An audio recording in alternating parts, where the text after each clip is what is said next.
3 years of silence, one crimson dress, and the crime lord who couldn't look away.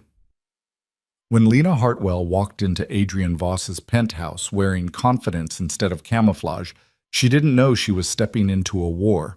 Tonight, the Invisible Woman would learn the price of being seen by the most dangerous man in Chicago, a strategist hiding in plain sight, an empire built on her brilliance. And the moment everything changes, don't miss a single twist, like this video. Comment the city you're watching from so I can see how far this story travels, and stay until the very end. The thing about being invisible is that you forget what your own face looks like. Lena Hartwell had perfected the art over 3 years, 2 months, and 16 days. She knew because she'd counted every single one of them, marked in the mental ledger she kept alongside Adrian Voss's appointments, his enemies, and his carefully maintained alibis. The uniform was simple: black pencil skirt, cream blouse, hair twisted into a knot so tight it could strangle ambition.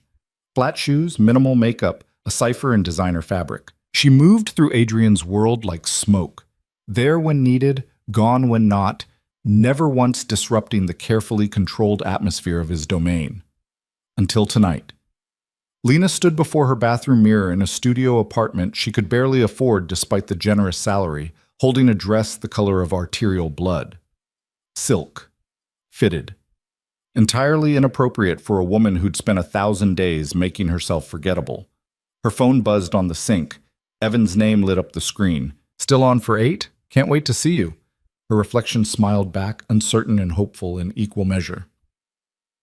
6 weeks of coffee shop conversations, stolen lunch hours, text messages that made her feel like maybe, just maybe, she was more than the shadow behind Chicago's most feared crime boss. The dress slipped over her head like a promise. When Lena stepped into the elevator of Adrian's building, because of course Evan had suggested meeting at the restaurant just 2 blocks away, and of course she'd agreed, not thinking about the route, she felt the weight of transformation. Her hair fell loose past her shoulders. Heels added 3 inches and subtracted every ounce of invisibility she'd cultivated. The elevator climbed toward the penthouse. She'd grab her forgotten phone charger from her desk and be gone before Adrian noticed. He had a meeting tonight anyway, something about the Riverside development deal. She'd scheduled it herself. The doors opened with a soft chime. Adrian Voss stood in the center of his living room, backlit by floor-to-ceiling windows that framed Chicago's glittering skyline like a kingdom laid out for inspection. He'd dismissed his meeting early. His suit jacket was gone. Sleeves rolled to reveal forearms that had ended careers and lives with equal efficiency. A tumbler of whiskey caught the light in his hand. He turned. For 3 years, Adrian had looked at Lena exactly 73 times. She knew because each glance had been purely functional. Take this file, reschedule that meeting, remind me about the shipping manifest. His eyes were the color of January ice, and they'd never once registered her as anything beyond a particularly useful piece of furniture. They registered her now. The silence stretched between them like a wire pulled taut. Lena's hand instinctively moved to smooth her dress, then stopped. His gaze tracked the movement, followed the line of red silk from her collarbone to her knees, then slowly traveled back up. "Miss Hartwell." His voice was exactly the same as always, controlled, precise, empty of inflection.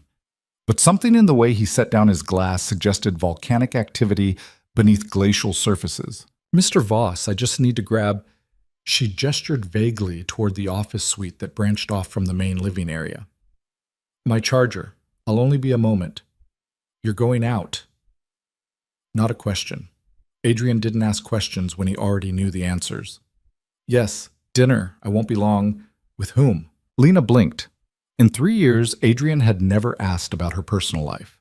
She could have been married with 6 children for all the interest he'd shown in her existence outside these walls. "A friend," she said carefully. "His name."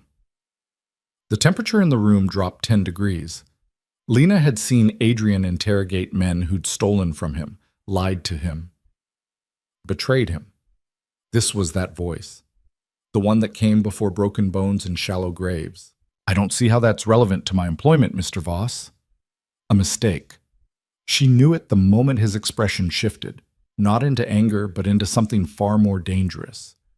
Interest. Adrian crossed the space between them with the fluid economy of a predator. 3 years of calculated distance evaporated in 6 strides. He stopped close enough that she could smell his cologne, something dark and expensive that probably cost more than her monthly rent. Everything about you is relevant to your employment. His eyes fixed on hers with an intensity that made her breath catch. 3 years you've worked for me. 3 years you've been... He paused, seeming to search for the word. Adequate, efficient, present, but not present. I thought that's what you wanted. I thought so too. His hand lifted and Lena's pulse hammered as his fingers caught a strand of her hair, testing its weight and texture like he was evaluating evidence. Until you walked in wearing this and I realized I've been exceptionally stupid. Mr. Voss, Adrian. The correction was soft, absolute. When a man realizes he's allowed the most valuable asset in his organization to remain unclaimed for 3 years, he gets to insist on his first name. Lena's professional mask cracked. I'm your executive assistant, not an asset. You're both. His thumb brushed her jawline, the touch so unexpected she forgot to breathe. You know where every body is buried, Lena, literally and figuratively. You've had access to my accounts, my schedules, my enemies and allies. You could have destroyed me 100 times over. I would never. I know. That's what makes you invaluable. His voice dropped lower. Who is he? It's just dinner. His name. The penthouse security phone buzzed. Adrian's jaw tightened, but he didn't move. Marcus, his head of security, appeared in the doorway with the particular urgency that meant something had gone wrong. Boss, we have a situation. Marcus stopped short, his gaze flickering between Adrian and Lena with poorly concealed shock. In 3 years, Marcus had probably never noticed her at all. Adrian's hand fell away from Lena's face. The Arctic businessman reasserted control. What situation? The Riverside meet. Someone talked. FBI has the warehouse under surveillance. When? Started 20 minutes ago. I've already rerouted the shipment and scrubbed the location. Marcus hesitated. There's something else. The leak. We think we've identified the source. Who? Still confirming. But boss, it came from inside. Someone with access to high-level information. Adrian's expression didn't change, but Lena felt the shift in his energy like barometric pressure before a storm. Get Thomas and David. Full sweep of everyone who knew about tonight. I want names, communications, everything. Already on it. Marcus glanced at Lena again, clearly uncomfortable with her presence during this conversation. She stays, Adrian said flatly. She knows more about my operation than most of my crew anyway. Marcus nodded and disappeared. The moment they were alone, Adrian turned back to Lena. You need to cancel your dinner. No. The word surprised them both. Lena had never refused him anything in 3 years. She'd rearranged her sleep schedule, her eating habits, her entire existence around his requirements. But tonight she'd finally done something just for herself, and she wasn't ready to surrender it. No? Adrian repeated, as if the concept were foreign. I've been planning this for 2 weeks. I've never asked for time off, never complained about the hours, never... She caught herself, modulated her tone back to professional. I'll have my phone on me. If you need anything work-related, I'll handle it, but my personal time is my own. For a long moment, Adrian studied her with an expression she couldn't decipher. Then, incredibly, he smiled. It was a terrible smile, beautiful and cruel in equal measure. You've been hiding this the whole time, haven't you? This spine. I've never hidden anything from you. Liar. He said it almost fondly. You've hidden everything that matters. But that's going to change. He pulled out his phone, typed something quickly. What restaurant? Why? Because wherever you're going in my city, wearing my assistant like a goddamn declaration of war, I'm going to make sure you're protected. I don't need protection for a dinner date. Adrian's eyes went flat. You're brilliant with schedules, Lena, but apparently naive about human nature. You think it's coincidence that some man suddenly noticed you? That after 3 years of you being invisible, someone sees you now? People can be attracted to, not to ghosts, and that's what you've been. So either you've changed or he has an agenda. Adrian's phone buzzed. He glanced at it, then back at her. Torino's. 8 o'clock reservation under the name Cole.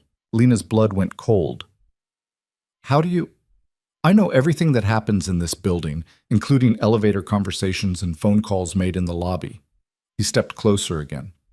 Evan Cole, 32, works in investment consulting, moved to Chicago 6 months ago. No social media presence before last year, no college records that match his supposed alma mater. You investigated my date? I investigate everyone who comes within a mile of my operation. What I can't figure out is why someone with a completely fabricated background would spend 6 weeks courting my assistant. His hand caught her chin, forcing her to meet his eyes. So I'm going to ask you one more time, and I want the truth. Has he asked you about me? About my business? About anything that happens in this penthouse? Lena's mind raced backward through 6 weeks of coffee and conversation. Evan asking about her job. Must be interesting working for someone so high profile. Evan curious about her boss. What's he really like? Evan wondering if she ever overheard interesting things. I bet you could write a book with the stories from that office. She'd thought it was normal getting to know you talk. The kind of questions people asked when they wanted to understand your life. Her silence was answer enough. Adrian released her chin and pulled out his phone again. Marcus, Lena's dinner date is a plant. Evan Cole. I want full surveillance on Torino's. Nobody moves on him without my signal, understood? He paused, listening. No, she's still going. Lena's head snapped up. What? Adrian ended the call. You wanted your dinner date. You're going to have it. After you just told me he's, what, some kind of spy? Corporate espionage, most likely. FBI wouldn't be this subtle.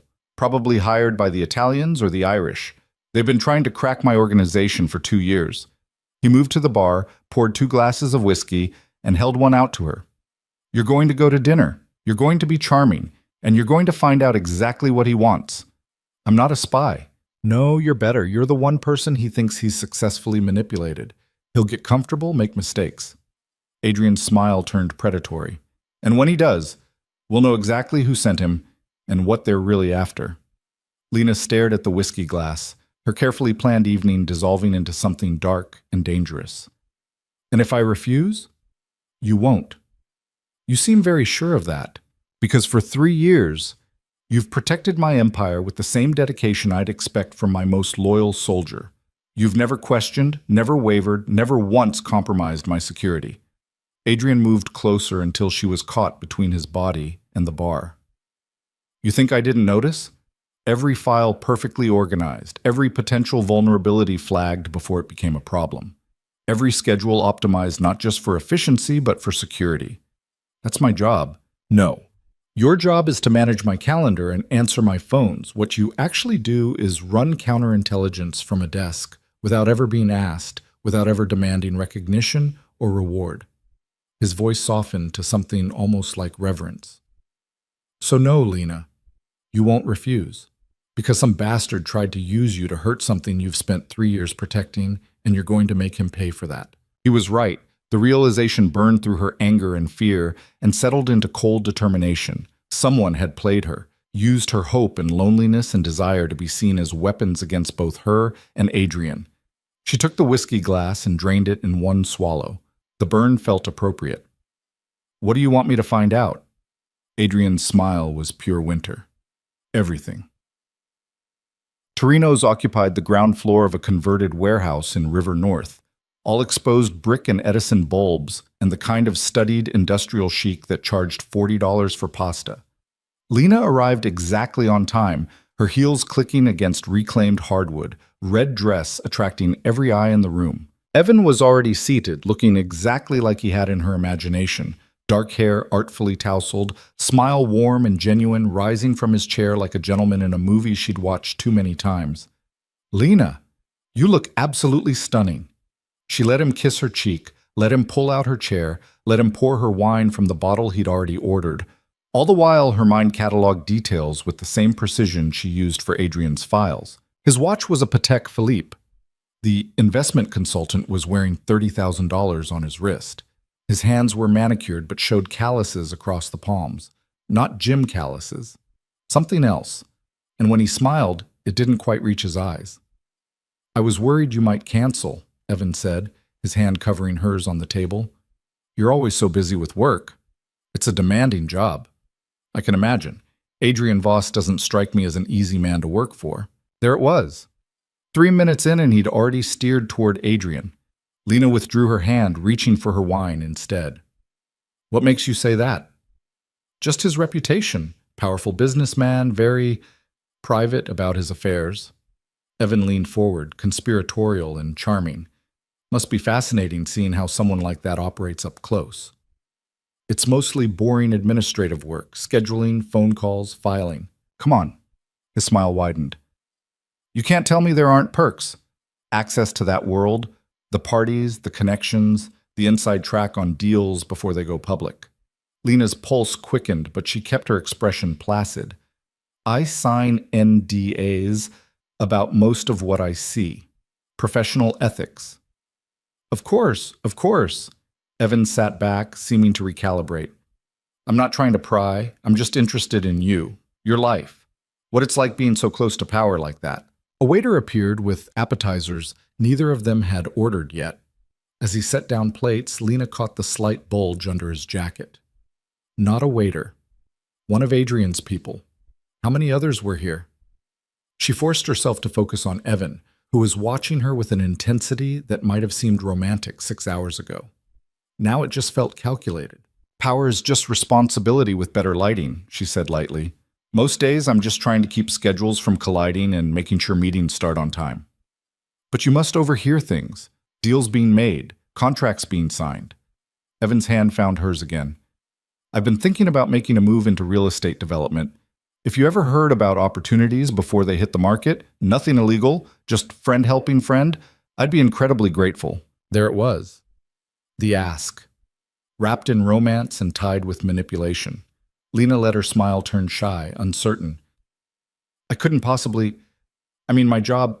I'm not asking you to steal anything. Just, if you happen to hear about something, and you happen to mention it to someone you care about. His thumb traced circles on her palm. We could help each other, Lena. I have resources, connections. I could make sure you're taken care of, protected.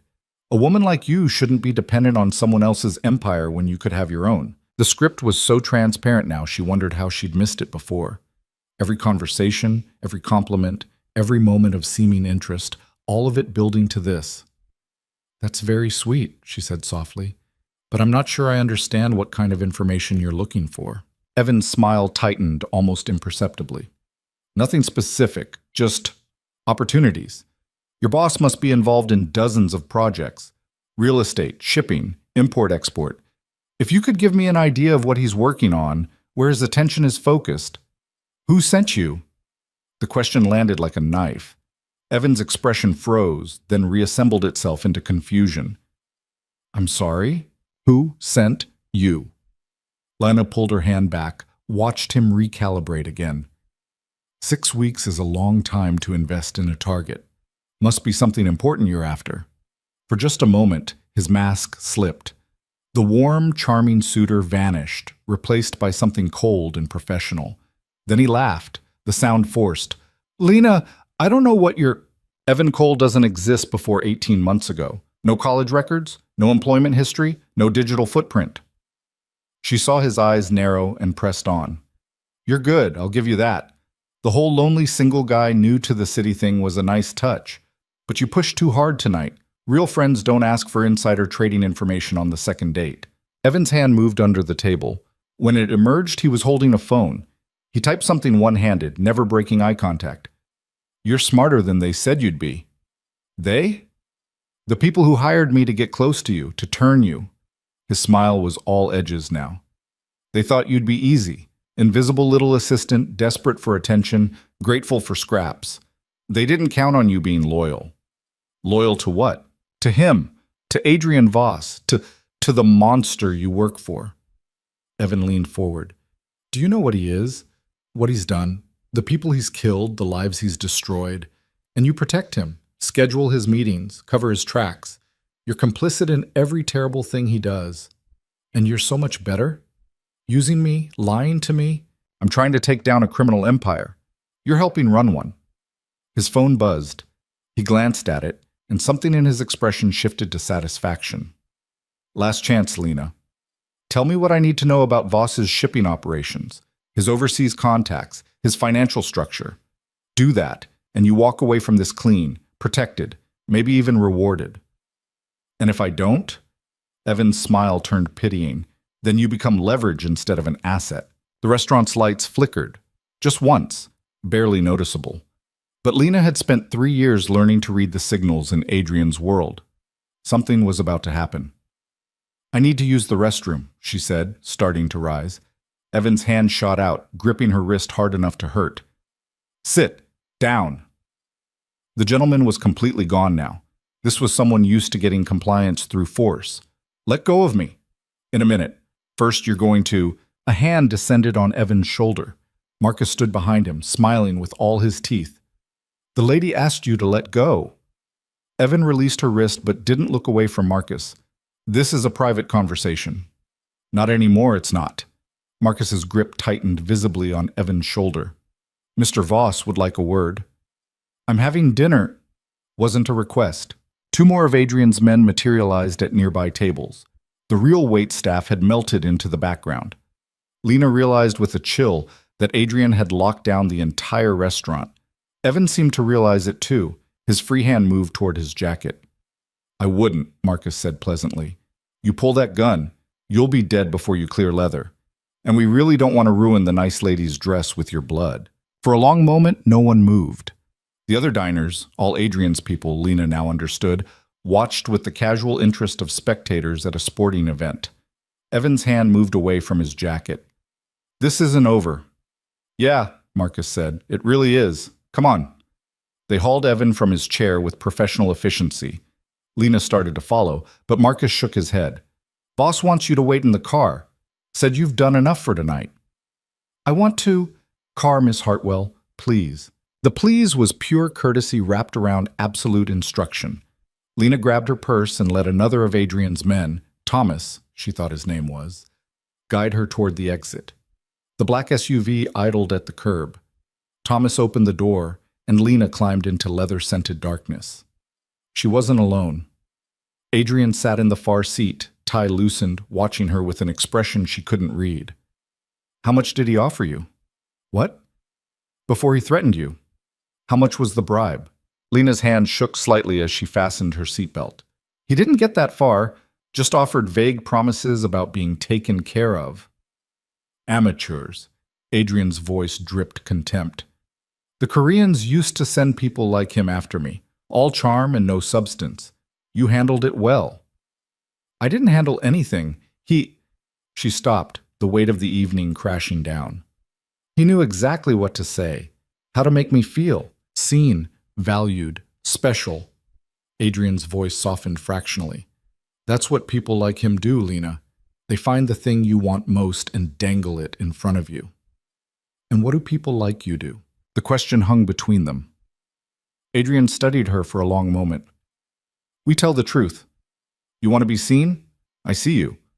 Every day for 3 years, I've watched you hold my entire world together with nothing but competence and determination. You want to feel valued? You're the only person in my organization I trust without reservation. You want to feel special? He leaned forward, and she could see gold flecks in his ice-colored eyes. Lena, you've been special since the day you figured out the Marconi shipping discrepancy was actually money laundering and adjusted the books to hide it without ever being asked. She'd forgotten about that. A small thing, 2 years ago. She'd just seen the problem and fixed it. That was when I knew you weren't just some assistant.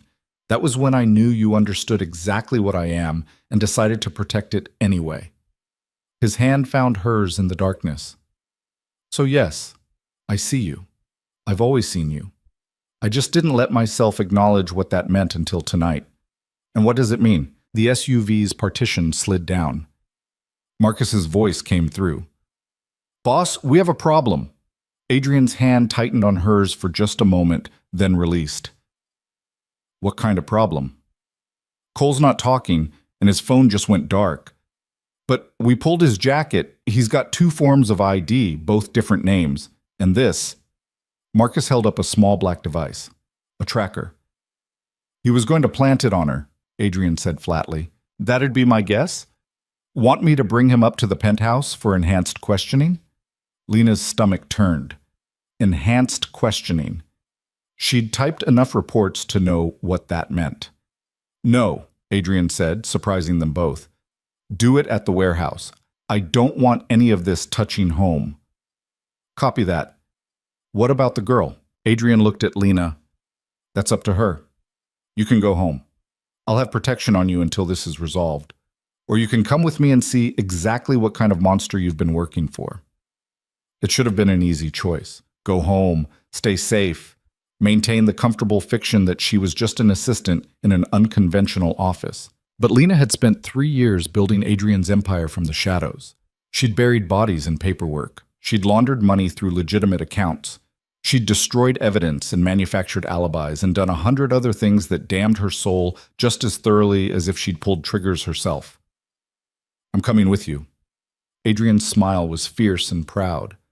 I was hoping you'd say that. Eat. The warehouse squatted on the edge of the industrial district, surrounded by chain link and streetlights that had been broken so often the city stopped replacing them.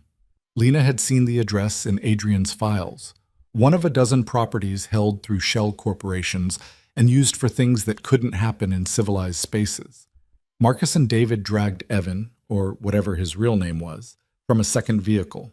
His designer charm had been replaced with fear and defiance in equal measure. Inside, the warehouse was exactly what Lena expected. Concrete floors, metal shelving, a single chair bolted to the floor in the center of an open space. They zip-tied Evan to the chair with practiced efficiency. Adrian shrugged out of his suit jacket and handed it to Lena without comment, then rolled his sleeves up another turn. When he spoke, his voice was conversational, almost friendly. Let's start with the basics. Who hired you? Evan spat blood onto the concrete. Someone had hit him already, probably in the car. Go to hell. Eventually, I'm sure, but tonight, you're going to answer my questions. Adrian circled the chair slowly. You targeted my assistant. You spent 6 weeks manipulating her. You tried to turn her against me. I want to know who thought that was a good idea. She's just a secretary. Adrian moved so fast Lena barely saw it. One moment he was behind the chair. The next, his hand was crushing Evan's throat. She is not just anything, Adrian said softly. She's the reason my empire functions. The reason my enemies can't find purchase. The reason I'm still alive and in control. He released Evan's throat. Disrespect her again and I'll cut out your tongue. Evan gasped for air. The Koreans. Park's organization. They wanted inside information on your shipping routes. Park is dead. His son isn't. Adrian exchanged a glance with Marcus. Daniel Park is running his father's organization? Trying to. Wants to prove himself. Thought if he could crack your import business, he'd earn respect from the other families. By turning my assistant. By using her. She was supposed to be weak, lonely, easy to manipulate. Evan's eyes found Lena across the warehouse. They were wrong about the weak part. Adrian's hand settled on Evan's shoulder, deceptively gentle. What was the endgame? After you got the information? Evan's silence was answer enough. You were going to kill her, Adrian said flatly. Make it look like an accident. Remove the evidence of your approach. She would have been leverage first, insurance in case the information wasn't good. The temperature in the warehouse dropped. Lena watched Adrian's expression empty of everything except cold purpose. Marcus, David, give us a moment. The two men hesitated, then withdrew to the far side of the warehouse. Lena started to follow. Not you, Adrian said. You need to see this. See what? Adrian pulled a knife from his belt. Nothing fancy, just steel and purpose. See what happens to people who threaten what's mine. Lena's breath caught. Adrian, you don't have to. Yes, I do. He turned to Evan. You came into my city. You targeted my people. You were going to hurt someone under my protection. There's only one response to that. She's not worth it, Evan gasped. Just some assistant, just some nobody. The knife moved. Lena looked away, but not before she saw the arterial spray. When she looked back, Evan was slumped in the chair, and Adrian was wiping the blade clean on the dead man's shirt. His expression was utterly calm. Get Thomas to handle disposal, he said to Marcus, who'd reappeared. and find out everything you can about Daniel Park's operations. If he's making moves, I want to know before they land. On it, boss. Adrian walked toward Lena, knife still in hand. She should have been terrified. Every instinct should have been screaming at her to run. Instead, she stood her ground. Are you going to be sick? Adrian asked quietly. No. Are you going to quit? No. He studied her face, searching for something. Why not? Lena looked past him at the chair, at the spreading darkness on the concrete. Because he was right. I am complicit. I've been complicit for 3 years. I just didn't let myself see it clearly until tonight. And now that you do? Now I want to go home. I want to shower. I want to burn this dress. She met his eyes. And tomorrow, I want to come to work and help you destroy Daniel Park before he tries this again. Adrian's smile was terrible and beautiful. Tomorrow, we'll talk about Park. Tonight. He offered her his arm. Let me take you home. They drove through Chicago in silence. Lena watched the city lights blur past, her mind cataloging and filing everything she'd learned. About Evan, about Adrian, about herself. The SUV stopped outside her building. Adrian walked her to her door despite her protests. You don't have to. Yes, I do. He waited while she unlocked the door, then followed her inside without asking. Her studio apartment must have looked pathetic to him. 300 square feet of IKEA furniture and carefully managed poverty. Adrian moved through the space like he was memorizing it. You've been living here for 3 years. It's close to work. It's a shoebox. He turned to face her. Why didn't you ask for more money, better housing? I would have given it to you. I didn't want to seem greedy. Greedy? He laughed, the sound sharp. Lena, you protect millions of dollars of my assets every day, and you're worried about seeming greedy for asking for a livable wage. I have a livable wage. You have what I pay people who answer phones, not what I pay people who run counterintelligence operations. He pulled out his phone, typed something. Your salary just tripled, and tomorrow Marcus is going to help you find a real apartment, somewhere with actual square footage and security that doesn't consist of a broken intercom. You can't just, I can do whatever I want. I'm a crime lord, remember? His smile was self-mocking. Besides, if Daniel Park is making moves, everyone close to me becomes a target, including you, especially you. Lena sank onto her second-hand couch. The adrenaline was wearing off, leaving exhaustion in its wake. He was going to kill me. After he got what he wanted, he was just going to kill me. Adrian sat beside her, close enough that she could feel his warmth. Yes. And you killed him first. Yes. I should be horrified. You should be. But you're not. His hand found hers. Because you're like me, Lena. You see the world as it is, not as it should be. And in the world as it is, people like Evan Cole need to die so people like you can live. I'm not like you. No? She thought about the Marconi books, the shipping manifest she'd altered, the witnesses she'd helped disappear into NDAs and payoffs, 3 years of choices that couldn't be unmade. Maybe I am, she whispered. Adrian's hand tightened on hers. Tomorrow, everything changes. Daniel Park sent someone after you, which means he knows you're important, which means you can't be invisible anymore. I don't know how to be anything else. Then learn. He stood, pulling her up with him. Because the woman who walked into my penthouse tonight in that red dress, she's not a ghost. She's not a cipher. She's dangerous and brilliant in mine. The possessiveness should have rankled. Instead, it settled into Lena's chest like a key finding its lock. I need to shower, she said. I need to think. Take all the time you need. I'll be outside. You don't have to stay. Someone just tried to turn you against me and threatened to kill you. I'm not leaving you unprotected. His hand cupped her face, thumb brushing her cheekbone.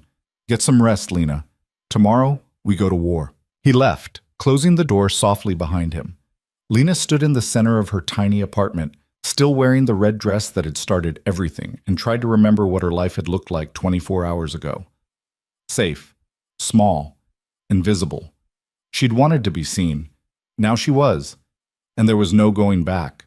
In the shower, she scrubbed until her skin was raw, watching the water circle the drain and wondering if she was washing away evidence or innocence. The red dress hung on the back of the bathroom door. a reminder and a promise. When she finally emerged, wrapped in her oldest, softest robe, she found Adrian's suit jacket draped over her couch. He must have left it when he followed her inside. She picked it up, felt the weight and quality of the fabric. In the inside pocket, her fingers found a small box. Inside was a key, and a note in Adrian's precise handwriting. For when you're ready to stop living in shoeboxes. Alina sank onto her couch, holding the key and trying not to cry. Everything had changed. In one evening, she'd gone from invisible to essential, from overlooked to owned. And the terrifying thing was how right it felt. Outside, she knew Adrian waited. Inside, the woman who'd spent 3 years hiding was finally irrevocably gone. Tomorrow would bring war with Daniel Park. Tomorrow would bring new dangers, new choices, new lines to cross. But tonight, Lena Hartwell sat in her shoebox apartment, holding a key to a future she'd never imagined, and felt something like hope unfurl in her chest. The invisible woman was dead. Whatever came next would have to face whoever she was becoming. And whoever that was? She had a feeling she was going to be magnificent. Lena didn't sleep. She lay in bed watching shadows crawl across her ceiling, the key from Adrian's jacket clutched in her hand like a talisman. Every time she closed her eyes, she saw Evan's face in that final moment. The shock, the fear, the arterial spray. Her mind kept trying to process it, to file it away in the neat categories she'd spent 3 years maintaining. It wouldn't fit. At 4 a.m, she gave up. The coffee maker sputtered to life in her kitchenette, and she pulled on jeans and an old sweater, something soft and formless that felt like armor against the previous night's violence. Her phone buzzed, a text from an unknown number. "Marcus here? Boss says you don't go anywhere without security. I'm downstairs." She looked out her window. The black SUV sat at the curb, exhaust ghosting in the pre-dawn cold. Part of her wanted to be annoyed at Adrian's presumption. The rest of her remembered Evan's tracker, his casual mention of leverage and insurance. She texted back, "Give me 20 minutes, take your time. Coffee's getting cold though." Despite everything, Lena smiled. She grabbed her work bag, laptop, files, the leather portfolio Adrian had given her last Christmas without ceremony or explanation, and headed downstairs. Marcus stood beside the SUV holding 2 paper cups from the 24-hour diner 3 blocks over. He looked like he hadn't slept either, but his suit was pressed and his eyes were sharp. "Miss Hartwell." He offered her a cup. "Black, 2 sugars. That's how you take it, right?" "How did you—" "I pay attention." He opened the SUV door. "Boss wants you at the penthouse by 5. We've got a situation developing." Lena climbed in, cradling the coffee like it might ground her to something normal. "What kind of situation?" "The kind where Daniel Park made 3 more moves overnight and none of them are subtle." Marcus slid into the driver's seat. "Boss is putting the whole operation on high alert. Everyone who knows anything is getting pulled in." The drive to Adrian's building took 8 minutes. The city was still mostly asleep, just delivery trucks and shift workers claiming the streets before the rush. Lena watched Chicago slide past and wondered how many of these buildings, these businesses, these seemingly normal storefronts were part of Adrian's empire. How many had she helped acquire without fully understanding what she was doing? The penthouse was ablaze with light. Lena stepped off the elevator into controlled chaos. Adrian's inner circle filled the living room. Marcus, David, Thomas, and half a dozen others whose names she'd typed into reports, but never actually met. Maps covered the dining table. Laptops glowed on every surface. Adrian stood at the center of it all, still wearing last night's shirt and pants, tie gone, looking like he'd aged a decade in 6 hours. His eyes found Lena the moment she stepped in. "Conference room, now." She followed him into the glass-walled space off the main living area. He closed the door, and suddenly the chaos was muted, just the 2 of them in a bubble of silence. "Daniel Park hit 3 of my operations last night," Adrian said without preamble. "A shipping warehouse in Pilsen, a nightclub in Lincoln Park, and he tried to bribe one of my accountants." "Tried?" "Margaret Chen has been with me for 8 years. She reported it immediately." Adrian's smile was grim. "But he's moving faster than I expected. More aggressive. Which means he's either desperate or he's got backing I don't know about." Lena set down her coffee, her mind already shifting into work mode. "What do you need?" "Everything you know about our vulnerable points. Every place where someone could leverage information or access to hurt us. He moved to the conference table where a laptop sat open. I need you to do what you do best. Think like the enemy and show me where they'll strike next. For 3 years, Lena had compiled information without fully processing its implications. Now, standing in Adrian's conference room with the bodies from last night still fresh in her memory, those implications crystallized with brutal clarity. She opened the laptop and pulled up the files she'd been maintaining since her second week on the job. Adrian watched over her shoulder as spreadsheets bloomed across the screen: shipping schedules, property holdings, personnel files, financial flows. I've been tracking patterns, she said quietly. Not because you asked, just because I saw inefficiencies and wanted to fix them. Show me. Her fingers flew across the keyboard. Your shipping operation runs through 4 primary warehouses, but there are gaps in the schedule, times when cargo sits exposed during transfers. Here, here, and here. She highlighted cells in red. If someone wanted to intercept or sabotage, those are the windows. Adrian leaned closer, his breath warm against her ear. How long have you known about this? 18 months. I flagged it in a memo. I never saw a memo. I put it in your personal file folder, the one marked urgent.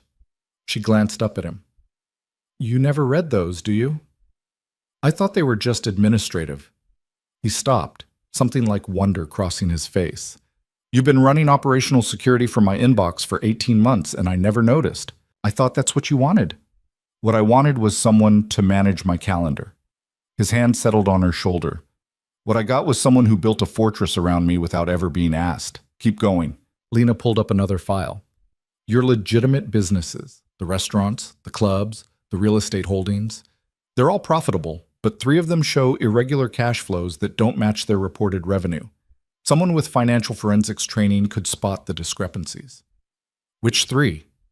Bellamy's in River North, the Jade Room in Chinatown, and the construction company that did the Riverside development. Adrian's expression darkened. Those are my primary laundering operations. I know, I restructured them 2 years ago to be more efficient. She met his eyes. I'm sorry, I should have asked permission first. You should have. He stopped, shook his head. You restructured my money laundering operation without asking? The margins were terrible. You were losing 15% to inefficiency and another 10% to unnecessary intermediaries. I streamlined the process and reduced exposure by creating better documentation trails that would survive casual auditing, but redirect serious investigation into dead ends. The silence stretched. Lena's heart hammered. She'd just confessed to 3 years of unauthorized interference in Adrian's criminal empire. Then Adrian laughed. The sound was sharp and genuine and slightly unhinged. You restructured my illegal financial operations the way most people reorganize filing cabinets. He pulled her to her feet, hands gripping her shoulders. Do you have any idea how valuable you are? How completely irreplaceable? I just saw problems and fixed them. You saw vulnerabilities in a criminal enterprise and patched them without ever once asking for recognition or reward or even basic acknowledgement. His thumbs brushed her collarbone. Lena, you could have sold this information for millions. You could have gone to the FBI and bought yourself immunity and a new life. Instead, you protected me. I work for you. No. You work with me. You have been for 3 years. I was just too stupid to see it. He released her, moved to the window overlooking the city. Daniel Park is going to come at us hard. He's young, angry, trying to prove himself. Men like that make mistakes, but they also take risks that smarter people avoid. What do you want me to do? Adrian turned back to her. I want you to do what you've been doing in secret for 3 years, but openly now. I want you to tear apart our entire operation and show me every weakness, every vulnerability, every place where someone could hurt us. That will take days. You have until noon. He checked his watch. 6 hours. Then we're having a full council meeting. And I want you standing beside me when I tell my people how we're going to destroy Daniel Park. Lena's stomach flipped. Your people don't even know who I am. They're about to. He moved to the door, paused. And Lena, when you're cataloging vulnerabilities, include yourself. Because after last night, you're the biggest target in my organization. He left her alone in the conference room with 6 hours and the weight of 3 years' worth of secrets. She got to work. By 11:30, Lena had compiled 47 pages of analysis. Her eyes burned. Her third cup of coffee had gone cold. But spread across the conference table was a complete map of Adrian's empire, with every weak point highlighted, categorized, and prioritized. She'd also found something that made her blood run cold. The conference room door opened. Adrian entered with Marcus and a woman Lena had never seen before. Late 50s, severe gray suit, the kind of face that had forgotten how to smile decades ago. Lena, this is Margaret Chen, my chief financial officer. Margaret's eyes raked over Lena with clinical precision. So you're the assistant who's been correcting my accounting errors. I wasn't trying to... Don't apologize. Your corrections were accurate and your documentation was flawless. Margaret pulled out a chair. Adrian tells me you've been running shadow operations for 3 years without supervision. I wouldn't call it. I would. And if you'd been working for me instead of wasting your talent on scheduling, you'd already be running your own division. Margaret opened a laptop. Show me what you found. For the next 20 minutes, Lena walked them through her analysis. The shipping vulnerabilities, the financial exposure points, the personnel who had access to sensitive information, the properties that could be used for leverage. Adrian listened without interrupting, his expression growing darker with each revelation. You're telling me we have 17 critical vulnerabilities across 5 operational areas, he said finally. 18. Lena pulled up her final spreadsheet. There's one more. She turned the laptop so they could all see. On the screen was a personnel file. Her own. I've had unrestricted access to your entire operation for 3 years. I know your suppliers, your buyers, your shipping routes, your financial structure. I know which cops are on your payroll and which judges look the other way. I know where the bodies are buried. Literally. She met Adrian's eyes. If Daniel Park wanted to destroy you, the most efficient way would be to get to me. He already tried that, Marcus said. Didn't work out great for him. Evan Cole was a recruiter, clumsy and impatient, but Park has resources. He'll try again, and next time it won't be seduction and manipulation. Lena pulled up another file. I've been going through Park's known associates. He has contacts with 3 organizations that specialize in extraction and coercion. Extraction, Margaret repeated. You mean kidnapping? Yes. The room went very quiet. Adrian's voice was dangerously soft. You think he's going to try to take you. I think I'm the most valuable asset in your organization that isn't you, and I'm significantly easier to grab.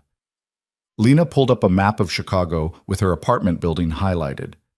I live alone in a building with minimal security. My routine is predictable. I have no combat training and no personal protection. If I were planning an attack on your operation, I'd start with me. Marcus swore under his breath. Margaret just nodded like Lena had confirmed something she'd already suspected. Adrian stood and walked to the window, his back to the room. When he spoke, his voice was absolutely level. Margaret, I want financial forensics on every transaction Daniel Park has made in the last 6 months.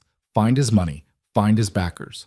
Marcus, double security on all primary operations and move the sensitive shipments to alternate routes.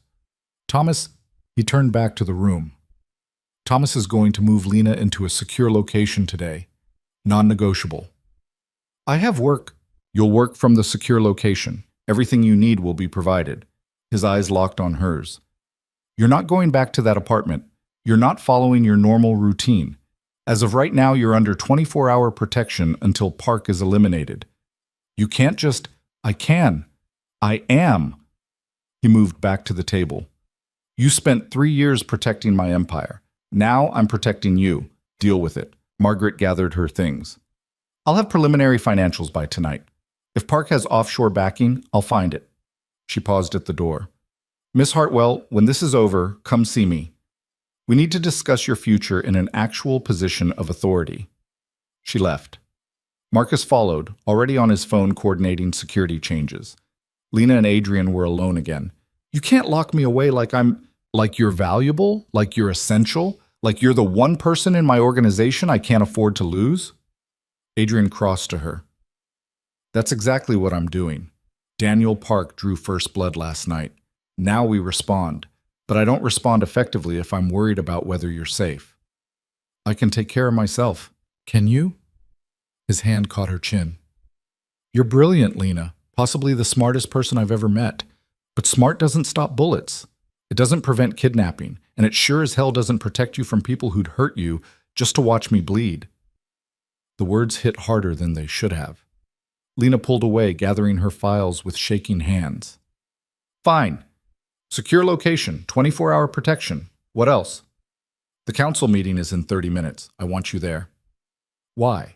Because I'm about to tell 20 of my most dangerous people that you're my partner, not my assistant, and I want them to see your face when I do it. Partner. The word settled into Lena's chest like a brand. They're going to have questions, she said quietly. Let them. You've earned your place at that table more than half of them have. He checked his watch. Go clean up. There's a private bathroom off my bedroom. Margaret left some clothes for you. She guessed your size. How did she? Because Margaret notices everything. It's why she's still alive after 20 years in this business. He moved to the door. 25 minutes, Lena. Don't be late to your own coronation. The bathroom was larger than Lena's entire apartment. The clothes Margaret had left were laid out on the marble counter. Black slacks, a silk blouse the color of storm clouds, a fitted blazer. Professional. Powerful. Nothing like the invisible uniform Lena had worn for 3 years. She showered quickly, washing away the previous night's violence and the morning's revelations. The new clothes fit perfectly. In the mirror, she barely recognized herself. The invisible woman was gone. In her place stood someone who looked like she belonged in Adrian's world. Lena returned to the conference room at exactly 11:55. The space had transformed. 20 chairs surrounded the table, and 19 of them were occupied by men and women who looked like they'd stepped out of expensive corporate boardrooms and high-end crime thrillers in equal measure. They all turned to look at her. Adrian stood at the head of the table. Gentlemen, ladies, thank you for coming on short notice. His hand gestured to the empty chair at his right. Most of you know Lena Hartwell as my executive assistant. As of today, that position no longer exists. Murmurs rippled through the room. Lena forced herself to walk calmly to the chair, feeling 20 pairs of eyes cataloging every detail. She sat. Adrian remained standing. For 3 years, Miss Hartwell has been operating in a capacity far beyond her official title. She's restructured our financial operations, secured our vulnerable assets, and maintained operational security across every division of this organization. She's done this without recognition, without complaint, and without asking for anything in return. A man Lena recognized from files as Victor Reyes, head of the shipping division, leaned forward. With all due respect, boss, we don't know anything about her capabilities. We've never seen her in action. You've seen the results of her actions for 3 years. You just didn't know it. Adrian pulled up a screen behind him. Financial charts filled the display. Revenue increased 32% over the last 18 months. Anyone know why? Silence. Because Lena restructured our laundering operations to be more efficient. She did it without authorization, without consultation, and without a single error that might have drawn federal attention. Another chart appeared. Security breaches dropped 60% over the same period. Know why?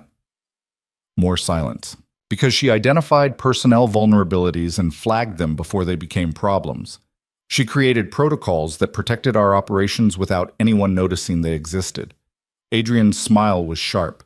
So when I tell you that Lena Hartwell is no longer my assistant, but my partner in running this organization, I'm not elevating someone unproven. I'm finally acknowledging someone who's been essential all along. A woman Lena didn't recognize spoke up. And if we don't accept this, then you're free to leave my organization with a generous severance package and my sincere thanks for your service. Adrian's voice went cold. But if you stay, you acknowledge Lena's authority as equal to mine. Her orders carry the same weight. Her decisions have the same consequences. Is that clear? 20 heads nodded with varying degrees of enthusiasm. Good. Now let's talk about Daniel Park. For the next hour, Adrian laid out Park's attack. The 3 operations hit overnight, the attempted bribery, the infiltration via Evan Cole, and the expected escalation. Park is testing us, Adrian said, trying to find weaknesses. The fact that he's moving this fast means he's either desperate or overconfident. Either way, we respond with overwhelming force. What's the target? Victor asked. His money. Margaret is tracking his financial network as we speak. Once we find his funding sources, we cut them off and watch his operation collapse. Adrian looked at Lena. Miss Hartwell has additional thoughts. Every eye swung to her. Lena's heart hammered, but she stood and pulled up her own presentation. Daniel Park inherited his father's organization, but he doesn't have his father's infrastructure. He's operating on credit and reputation, trying to build legitimacy by taking down Adrian Voss. She clicked through slides showing Park's known operations.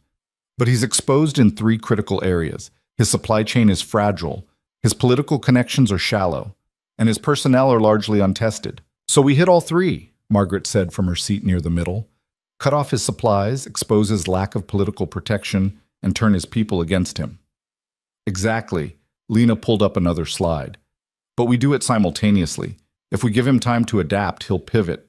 We need to destroy his operation in one coordinated strike.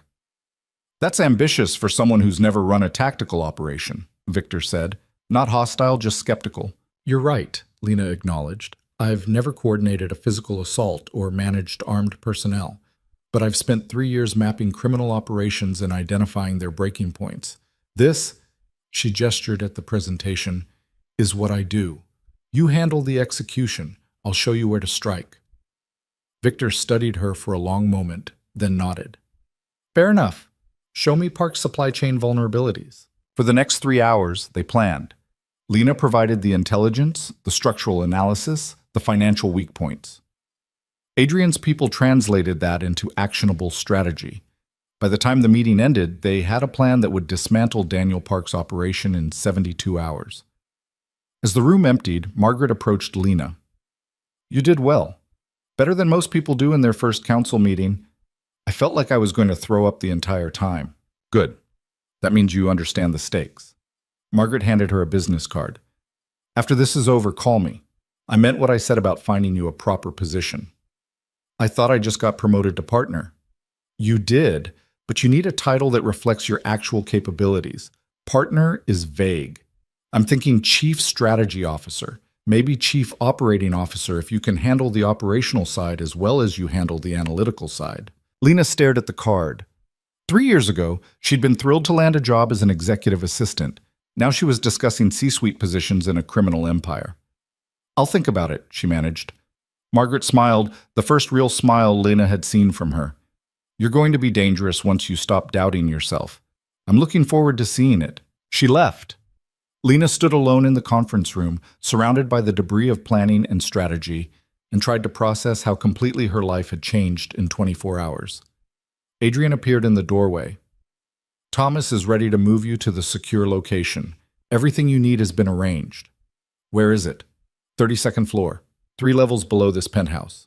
His smile was slight. I'm keeping you close. Of course you are. You say that like it's unreasonable. It's possessive. Yes.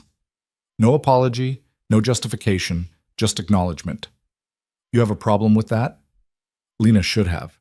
Every instinct cultivated over 3 years of professional distance should have been screaming objections. No, she heard herself say. I don't. Adrian's expression shifted into something that might have been satisfaction or might have been hunger. Good.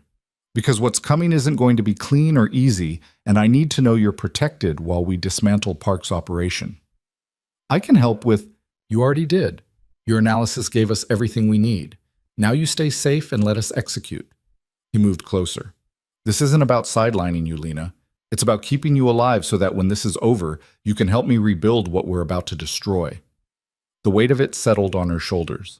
She wasn't just analyzing anymore. She was part of the decision-making apparatus.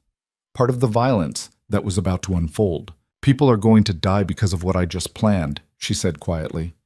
Yes. I should feel worse about that than I do. Adrian's hand found hers. The first time is always the hardest. After that, you learn to carry it or you break. You're not going to break. How do you know? Because you've been carrying the weight of my empire for 3 years without buckling. This is just making it official. He pulled her toward the door. Come on. Let me show you your new home. The 32nd floor apartment was 3 times the size of Lena's studio. Floor-to-ceiling windows. Modern furniture that looked like it had been curated by someone with actual taste. A bedroom with a bed large enough to get lost in. This is too much, Lena said. It's a safe house. You'll be here for 72 hours maximum, then we'll reassess. Adrian moved through the space, checking windows and sight lines like he was conducting a security inspection. Thomas and Marcus will rotate guard duty. You'll have secure communications access to me and Margaret. Everything else is locked down. I feel like a prisoner. You're not. You're protected. He turned to face her. There's a difference. Is there? Yes. A prisoner wants to leave. You... His phone buzzed. He glanced at it, swore softly. Park just made another move. Hit one of our peripheral operations on the south side. How bad? 2 of our people injured. The location is compromised. His expression went cold. He's escalating, trying to provoke a response. Are you going to give him one? Not yet. We stick to the plan, 72 hours. He moved to the door. Stay here. Stay safe. I'll check in when I can. He left before Lena could respond. She stood alone in her gilded cage, surrounded by luxury and protection, and wondered when exactly she'd stopped being horrified by the violence and started participating in it. The answer came quickly. She'd been participating all along. She'd just been lying to herself about it. Outside the windows, Chicago glittered like a jewel box. Somewhere in that vast sprawl, Daniel Park was making his moves. And somewhere in the machinery of Adrian's empire, the counterattack was beginning. Lena settled onto the expensive couch and opened her laptop. If she was going to be stuck here for 3 days, she might as well make herself useful. She pulled up Daniel Park's file and started reading. By the time the sun set, she'd found 3 more vulnerabilities in his operation. She sent them to Margaret with detailed notes. The response came back within minutes. You're supposed to be resting. Lena typed back, I'll rest when Park is dead. Margaret's reply made her smile despite everything. Now you're talking like one of us. The answer came back within minutes. You're supposed to be resting. Lena typed back, I'll rest when Park is dead. Margaret's reply made her smile despite everything. Now you're talking like one of us. One of us. The words should have felt like a condemnation. Instead, they settled into Lena's bones like recognition. She worked through the night, building attack vectors and probability matrices while Chicago slept beneath her windows. At some point, Thomas brought her food she barely tasted. At another, Marcus checked the perimeter and told her Adrian was handling something at the docks. She didn't ask what. She was learning that some questions were better left unspoken. By dawn, Lena had compiled a 70-page operational brief detailing every way Daniel Park's organization could be dismantled. She sent it to Adrian and Margaret, then finally collapsed onto the bed, still wearing yesterday's clothes. Sleep came in fragments. She dreamed of Evan's face, of Adrian's hands covered in blood, of herself standing in the conference room while 20 dangerous people waited for her to prove she belonged. Her phone woke her 4 hours later. Adrian's name on the screen. Did you sleep at all? His voice was rough with exhaustion. Some. Did you? No, I've been reading your brief. Papers rustled in the background. Lena, this is exceptional work. You found vulnerabilities in Park's operation that my intelligence people missed. I had more time to analyze the data. You had the same data they did. You're just better at seeing patterns. He paused. We're accelerating the timeline. Park hit another location this morning, a storage facility in Bridgeport. He's trying to draw me into a direct confrontation. Are you going to give him one? Eventually, but on my terms, not his. More rustling. Margaret found his primary financial backer, a shell corporation in the Caymans tied to a Hong Kong investment group with connections to the Triads. Lena sat up, immediately alert. The Triads are backing him? That's significant escalation. It explains why he's moving so aggressively. He's trying to prove himself worthy of their continued investment. Adrian's voice hardened, which means when we destroy him, we're also sending a message to his backers that Chicago isn't available for expansion. How are you planning to... Lena caught herself. Never mind, I don't need to know the details. Yes, you do. You're part of this now. The sound of a door closing, then Adrian's voice came through clearer. I'm coming down. We need to talk. He disconnected before she could respond. Lena scrambled to make herself presentable. She'd just finished braiding her hair when the apartment door opened. Adrian stepped through looking like he'd aged another decade overnight. His shirt was wrinkled, jacket gone, and there was a shadow of stubble along his jaw that made him look dangerous and human in equal measure.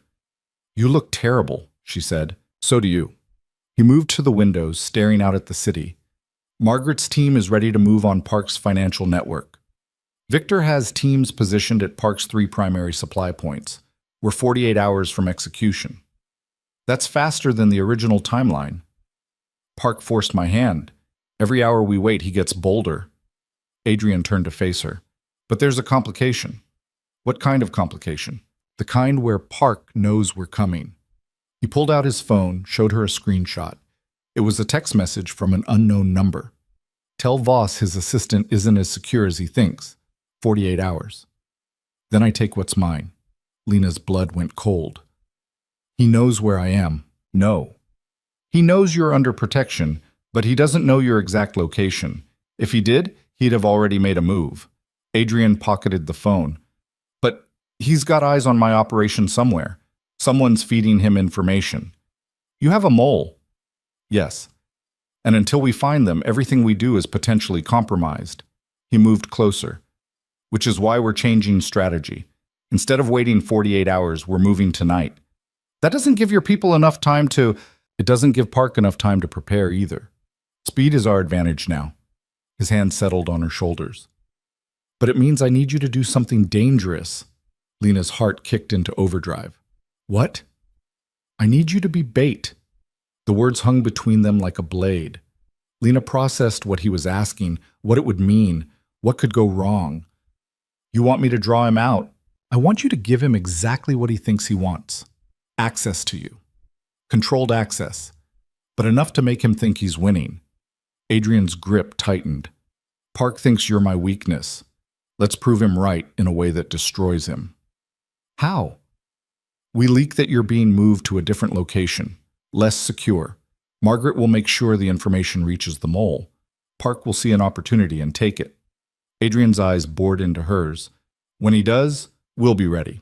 And if something goes wrong, if his people get past yours, they won't. But if they do, Adrian's jaw tightened. Then I will personally destroy everyone and everything Daniel Park has ever cared about. But it won't come to that. Lena should have been terrified. Any rational person would have refused.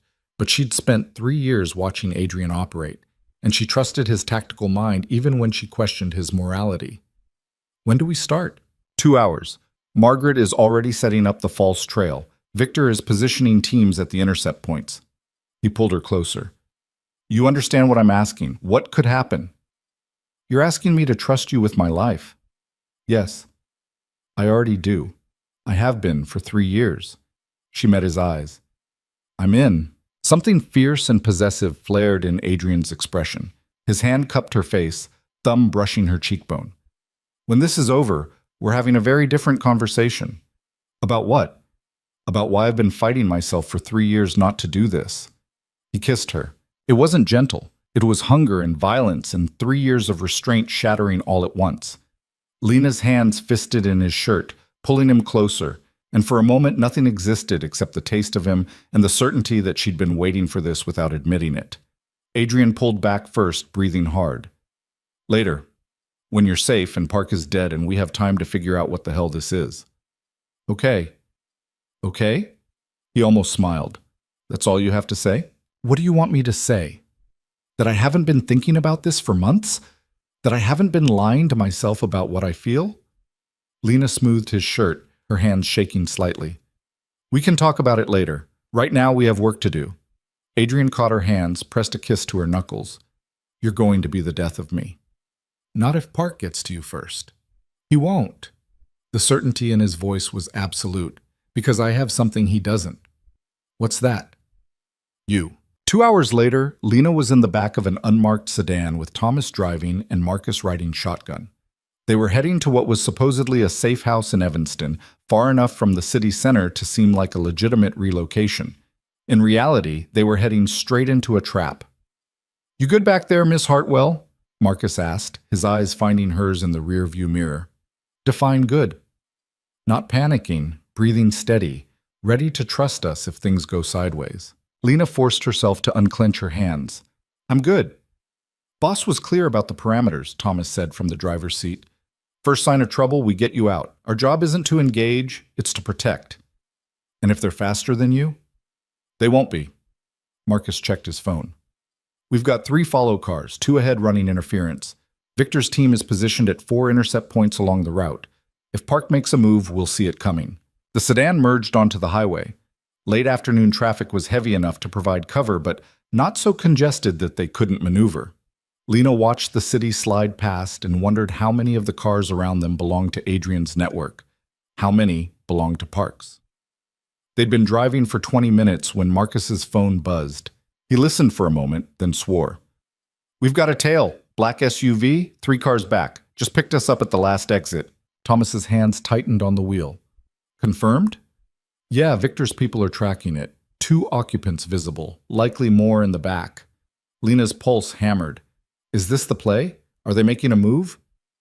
"Unknown. Could be reconnaissance, could be—" "Hold on." Marcus listened to his phone again. "Boss says to proceed as planned. Let them follow. See what they do." The sedan continued north. The black SUV maintained its distance, neither closing nor falling back. Professional, patient. That worried Lena more than aggression would have. They exited the highway onto surface streets. The safe house was supposedly 10 minutes away. The SUV followed, still hanging back. "They're not attacking," Lena said. "They're tracking us to the destination." "That's what the boss thinks, too." Marcus turned in his seat. "Change of plans." "We're not going to the safe house. Thomas, take the next right." The sedan turned sharply. The SUV followed. "They're committed," Thomas said. "Should I lose them?" "Negative. Boss wants them confident." Marcus's expression was grim. "We're heading to the secondary location, the warehouse in Lincoln Park." Lena's stomach dropped. The warehouse meant confrontation. It meant Adrian was forcing the issue right now instead of waiting for Park to set the terms. The drive took another 15 minutes. By the time they pulled into the warehouse district, the sun was setting, painting everything in shades of blood orange. The sedan stopped in front of a nondescript building that looked abandoned. It wasn't. As Lena climbed out, she saw movement in the shadows. Adrian's people positioned and ready. This wasn't a safe house. It was a kill box. And she was the bait at its center. Marcus led her inside while Thomas stayed with the car. The warehouse interior was vast and empty except for a single chair in the center of the space and a lot of shadows where armed men could hide. "You're going to sit there," Marcus said, gesturing to the chair. "We're going to wait. When Park's people make their move, you stay down and let us handle it." "And if they reach me first?" "They won't." Lena sat.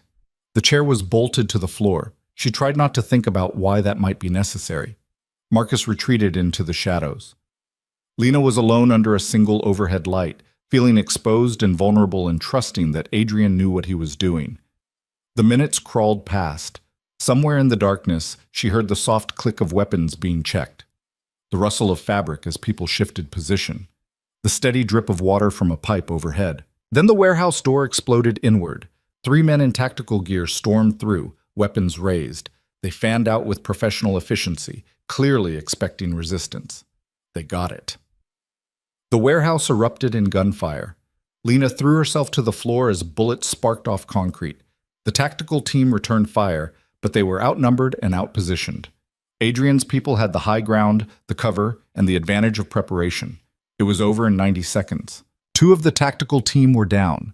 The third had his hands raised in surrender. Marcus and 3 others emerged from the shadows, weapons trained. "On your knees," Marcus ordered. The man complied. Marcus zip-tied his hands, then yanked off his balaclava. Lena didn't recognize him. Young, maybe 30, with the hard eyes of someone who'd seen violence and dealt it in equal measure. "Where's Park?" Marcus demanded. "Go to hell." Marcus hit him. Not hard enough to knock him out, just hard enough to hurt. "Let me be clear about how this works. You answer questions or I start removing pieces of you. Where is Park?" The man spat blood. "You think I'm telling you anything? Park's going to own this city by—" The warehouse door opened again. Adrian walked in, flanked by Victor and 2 others. He looked at the bodies on the floor with the same expression someone might give bad weather, annoyed but unsurprised. "Where's Lena?" "Here." She stood on shaking legs. "I'm fine." Adrian crossed the space in 4 strides, his hands immediately checking her for injuries. "You're sure?" "Yes." "They didn't get close." He turned to Marcus. "What do we have?" 3-man tactical team. Professional-grade equipment. This one, Marcus shoved the zip-tied prisoner, is being uncooperative about Park's location. Adrian studied the man with clinical interest. "Let me guess. Park sent you to grab my partner as leverage.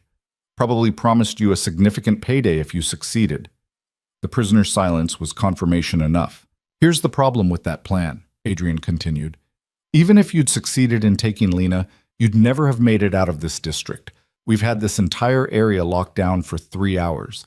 Every exit, every route, every contingency. He crouched to eye level with the prisoner. Park played you. Sent you on a suicide mission to test my defenses while he watches from a safe distance.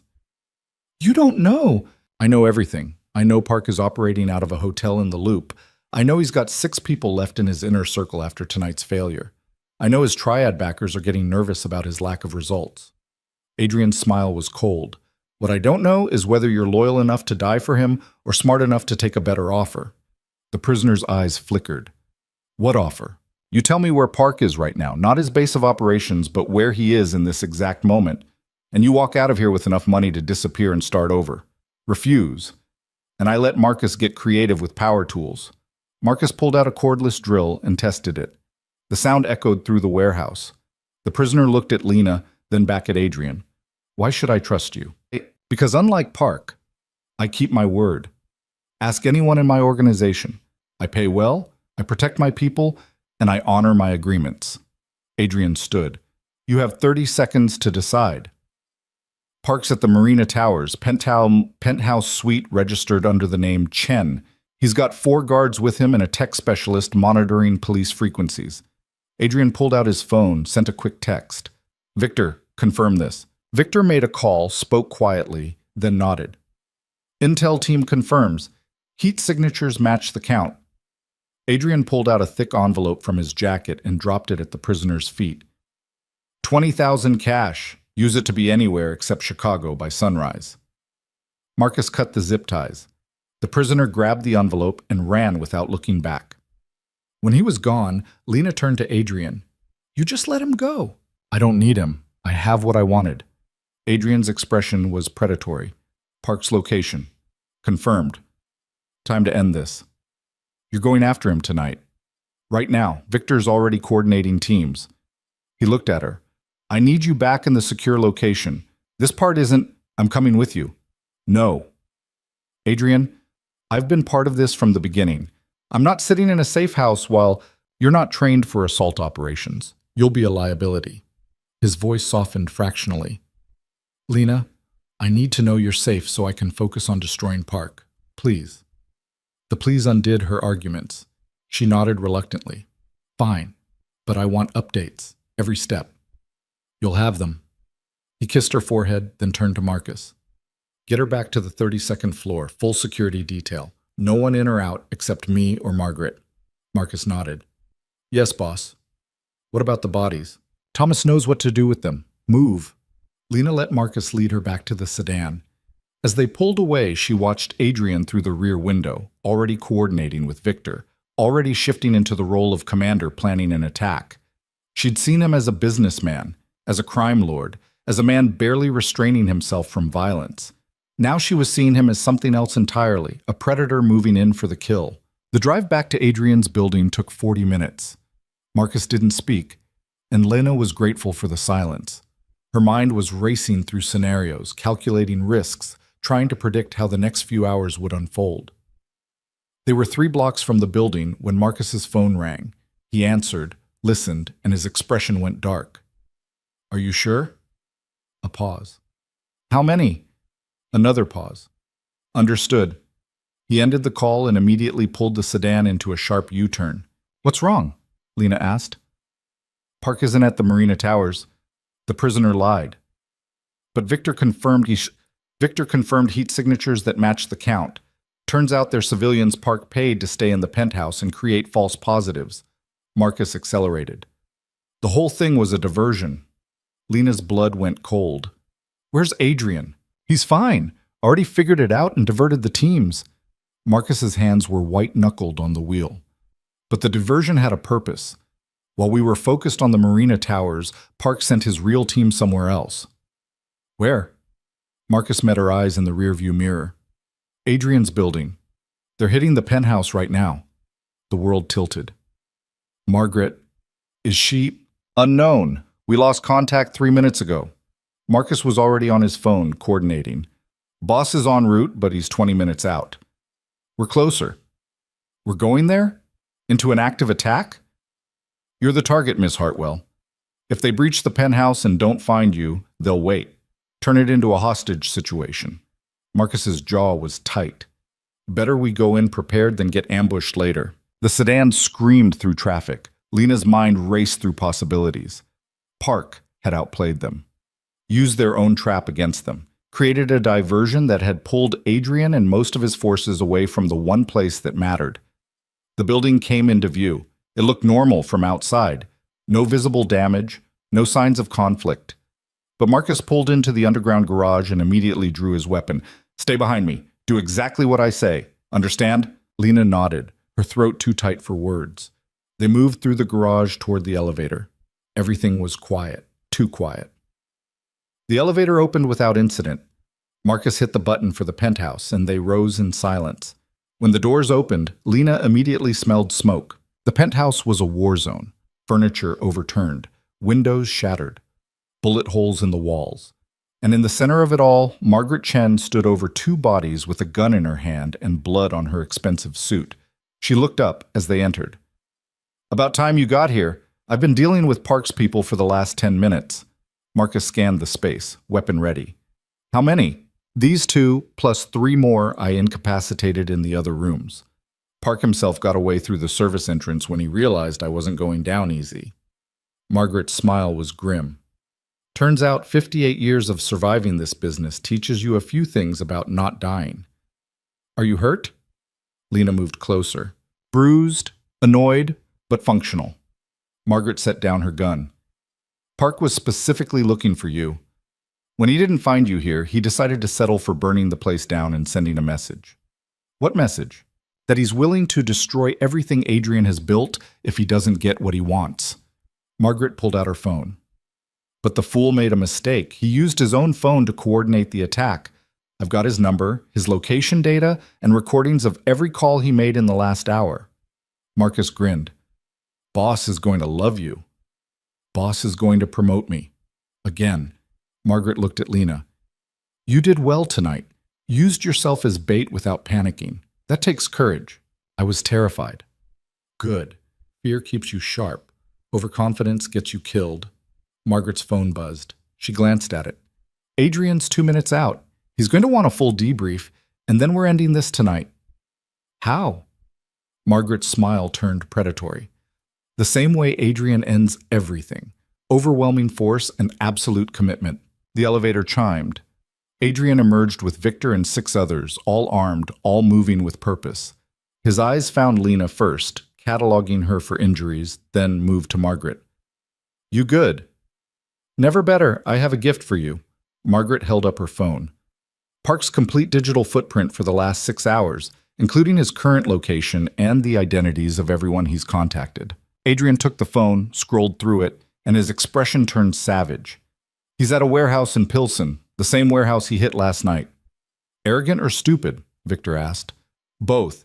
He thinks we're still chasing the Marina Towers lead. Adrian looked at his assembled team. We have a 30-minute window before he realizes his attack here failed and relocates. I want everyone we have converging on that location. No survivors among his operational team. Park himself, I want alive. What about the Triad backers? Margaret asked.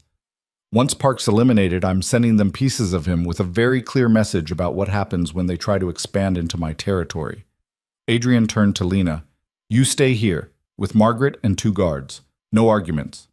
For once, Lena didn't fight him. She'd had enough violence for one night. Be careful. Always. He kissed her hard and fast, then turned to his people. Let's move. They filed into the elevator, leaving Lena alone with Margaret and 2 stone-faced guards whose names she didn't know. Margaret poured herself a drink from Adrian's bar, somehow still intact despite the destruction, and offered one to Lena. No thanks. Suit yourself. Margaret sipped her whiskey. You're wondering if this is what your life is going to be like now. Violence and fear, and waiting to see if the people you care about come back alive. It wasn't a question. Lena nodded anyway. It is. For as long as you stay in this world. Margaret settled into one of the undamaged chairs. The question you need to ask yourself is whether what you get from this life is worth what it costs. For some people, the answer is no. For others, she gestured at the destruction around them. This is exactly where they belong. Which one am I? I don't know yet, but I know this. You didn't panic when Adrian told you to be bait. You didn't run when the shooting started. And you're still here now, waiting for results instead of calling a lawyer or the police. Margaret's eyes were sharp.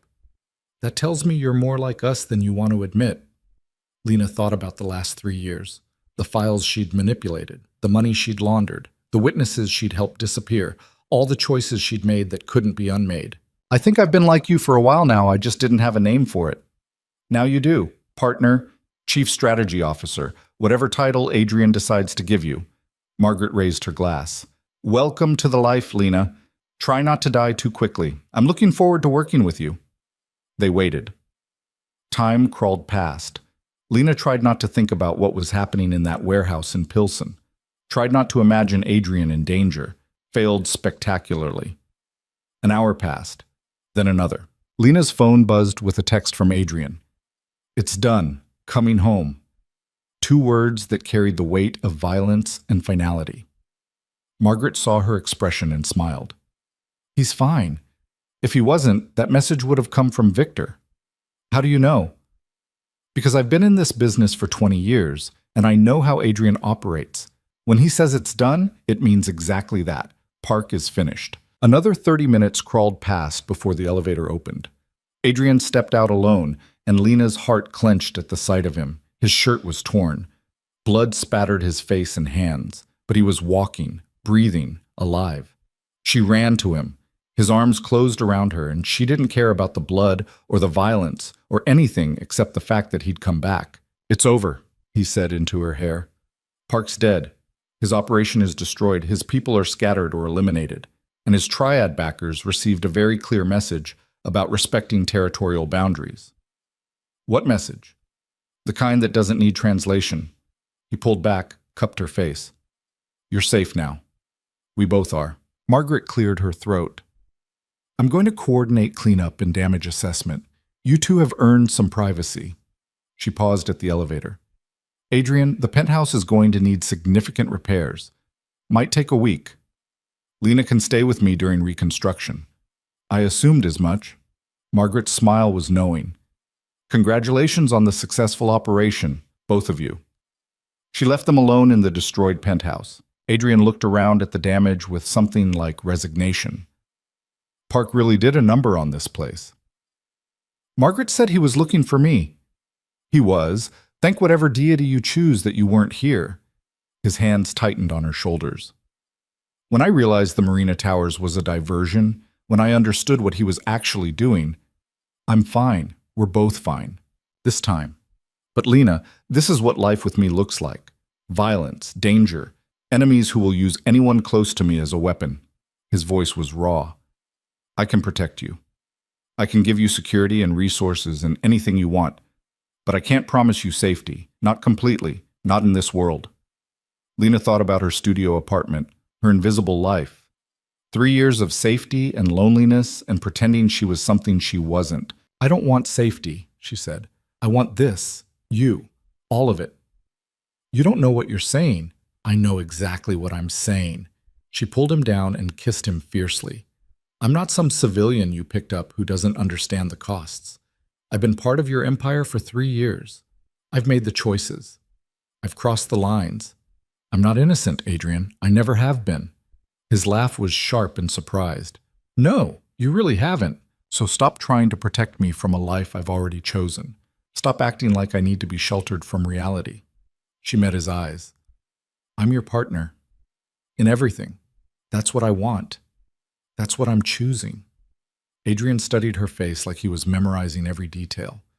Then he kissed her with an intensity that made her forget about the blood and the violence and the destroyed penthouse around them. When he finally pulled back, his smile was fierce. Partners, then. In everything. In everything, she confirmed.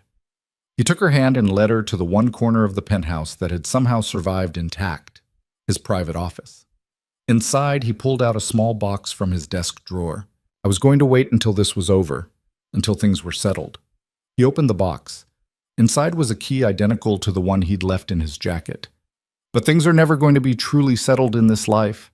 There's always going to be another threat, another enemy, another war to fight. What is it? A key to my private residence. The place I actually live when I'm not maintaining appearances here. He pressed it into her palm. I want you there with me. Not as my assistant, not even as just my partner in business. As mine. The possessiveness should have rankled. Instead, it made something fierce and warm bloom in Lena's chest. Okay. Okay? He laughed.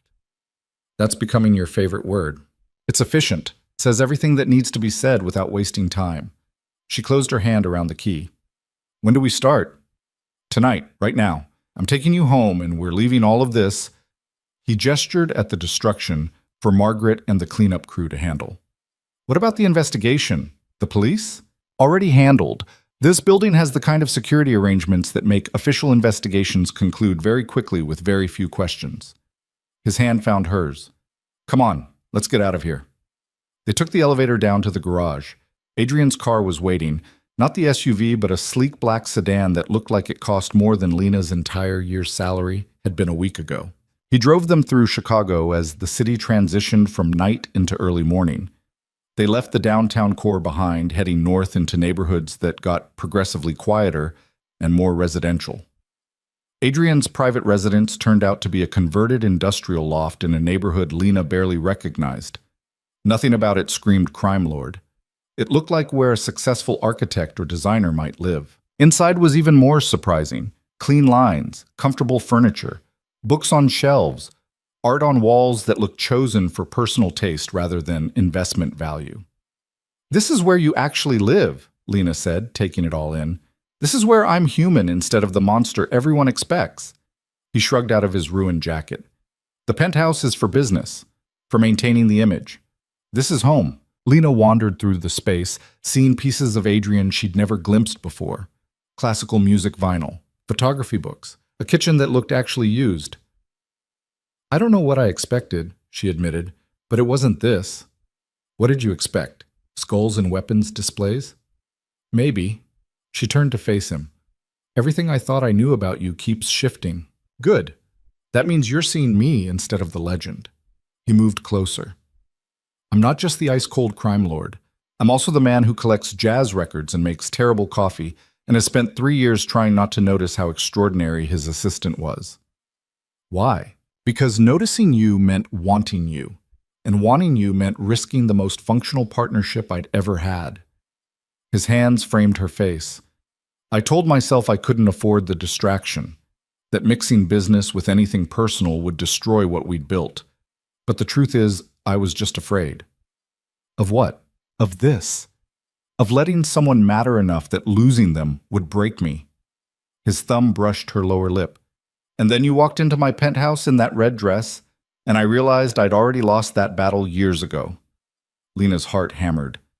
Adrian, I'm not good at this. At being human. At admitting I need someone.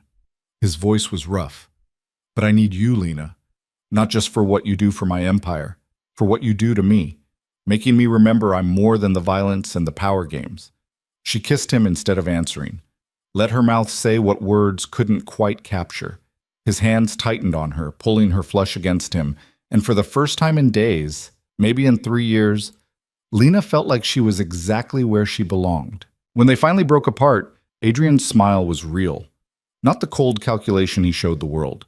Just genuine warmth and desire and something that might become love if they let it. Stay, he said simply. I already said yes. I mean permanently. Move in here. Make this home for both of us. His expression turned serious. I know it's fast. I know conventional wisdom says we should take things slow, but there's nothing conventional about us. And life is too short to pretend we're something we're not. Lena thought about her studio apartment. About 3 years of invisible existence, about the woman she'd been and the woman she was becoming. I don't have much to move. So that's a yes? That's a yes. Adrian kissed her again, slower this time, with the kind of certainty that came from knowing exactly what he wanted and finally allowing himself to claim it. Outside the windows, Chicago woke to a new day. Daniel Park was dead. His operation was destroyed. The Triad backers had received their message.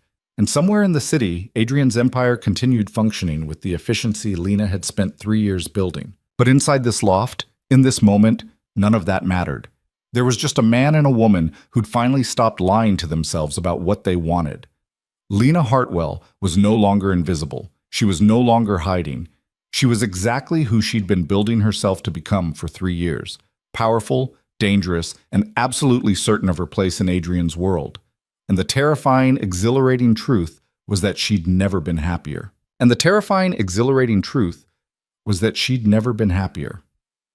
Lena woke to sunlight streaming through unfamiliar windows and Adrian's arm draped across her waist. For a moment, she let herself just exist in the warmth and quiet, pretending the world outside this loft didn't include crime empires and body counts. Then her phone buzzed on the nightstand. Reality reasserted itself, asserted. Margaret's text was characteristically blunt. Council meeting at noon. Your presence required. Wear something that says, I helped destroy our enemies, and I'll do it again. Lena smiled despite herself and typed back, I don't own anything that says that. Then buy something. Charge it to the business account Adrian should have given you weeks ago. Adrian stirred beside her, his voice rough with sleep. What's Margaret want? Council meeting at noon. Of course she does. He pulled her closer, his face buried in her hair. Can't we have one morning without someone requiring something? You run a criminal empire. I don't think mornings off are part of the package. They should be. I'm adding it to the benefits structure. His hand traced lazy patterns on her hip. Stay here. Call in sick. Let them figure things out without us for once. It was tempting, but Lena had spent 3 years learning that power required constant maintenance, and absence was just another word for vulnerability. We can't. You know we can't. She turned to face him. Park is dead, but his backers are still out there. His people are scattered, but not all eliminated. And Margaret said there's already talk about who's going to try to claim his territory. Adrian's expression shifted from sleepy contentment to cold calculation in seconds. Who's talking? She didn't say. Just that we need to address it before it becomes a problem. Everything becomes a problem if you ignore it long enough. He sat up, the sheet falling away from his chest. Fine. Council meeting at noon. But first, coffee and breakfast that doesn't come from a paper bag. They moved through this morning with an ease that surprised Lena. Adrian made coffee that was, as promised, terrible. She made eggs that were barely edible. They ate standing at his kitchen counter like normal people, and for 20 minutes they weren't crime lord and strategist, just two people figuring out how to share space. Then Lena's phone rang. Unknown number. She almost didn't answer, but instinct, 3 years of being Adrian's first line of defense, made her pick up. Miss Hartwell. The voice was smooth, accented, unfamiliar. My name is Vincent Zhao. I represent certain business interests that were recently affiliated with Daniel Park. Adrian's head snapped up. Lena hit the speaker button. I don't discuss business over unsecured lines, Mr. Zhao. Of course not, which is why I'm calling to arrange a meeting today, before you and Mr. Voss make any decisions that might be regrettable for all parties involved. Are you threatening me? I'm offering an opportunity for dialogue. Daniel Park was reckless and paid the price. His backers understand that. But the territory he was developing still has value, and there are questions about how that value will be distributed now that he's gone. Adrian was already on his own phone, texting rapidly. Lena kept her voice calm. What makes you think I have any authority to discuss territorial distribution? Please, Miss Hartwell. We've been watching you for some time. You're far more than Adrian Voss's assistant. You're his architect, the mind behind his expansion. Zhao's voice carried something between respect and threat, which is why we'd like to meet with you specifically. Today, 2 o'clock. The Sterling Hotel, room 2847. I'll need to consult with my partner before agreeing to any meetings. Your partner's listening right now, isn't he? Zhao sounded amused. Tell him we come in good faith. No weapons. No entourage. Just conversation between professionals about mutually beneficial arrangements. The line went dead. Adrian's expression was dark. The Sterling Hotel is neutral territory. High-end enough that violence would be noticed. Public enough that an ambush would be complicated. You think it's legitimate? An actual offer to negotiate? I think it's a probe. They want to see how we respond, whether we're confident or defensive, strong or vulnerable. He set down his phone. Margaret's already running background on Vincent Zhao. If he's who I think he is, he's a fixer for the Hong Kong syndicates. High level, connected. Dangerous in ways that don't involve guns. So we don't go. We go. But carefully. Adrian moved to the windows, staring out at Chicago. Park's backers lost their investment when we killed him. Now they're trying to salvage something from the wreckage. If we refuse to meet, we look afraid. If we meet unprepared, we show weakness.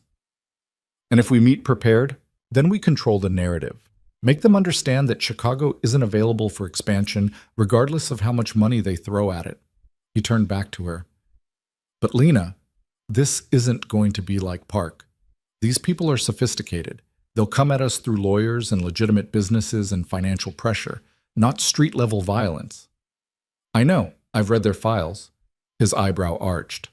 When did you read their files? 6 months ago, when I noticed unusual capital flows into real estate that matched patterns from Hong Kong investment groups. I flagged it as a potential vulnerability, but you were dealing with the Irish problem at the time, so I just monitored it myself. Adrian stared at her. You've been tracking foreign investment patterns for 6 months without telling me. I put it in the briefings, the ones you don't read. I need to start reading those briefings. Yes, you do. Lena finished her terrible coffee. For meeting Zhao at 2, I need to go shopping. Margaret's right. I don't own anything that projects the right image for this kind of negotiation. Take Marcus. And my credit card. Buy whatever you need. He pulled her close, kissed her forehead. And Lena, be intimidating. These people need to see that taking you was never going to work because you're not a weakness. You're a weapon. She met his eyes. I can do that. 2 hours later, Lena stood in front of a mirror in a boutique that didn't have prices on anything because if you needed to ask, you couldn't afford it. The saleswoman had brought her a tailored suit in charcoal gray with a silk blouse the color of fresh blood. It fit like armor. Marcus waited outside, looking uncomfortable among the designer displays. When Lena emerged, his expression shifted to approval. Boss is going to lose his mind when he sees you in that. That's not the goal. Maybe not, but it'll be a nice bonus. Marcus checked his watch. We should get you back. Margaret wants prep time before the council meeting. They drove back to Adrian's building. The penthouse was still under repair, so Margaret had commandeered the conference center on the 40th floor. When Lena walked in, the older woman looked up from her laptop and smiled. Now that's more like it. You look like someone who could buy and sell small countries. Is that the image we're going for? It's exactly the image we're going for.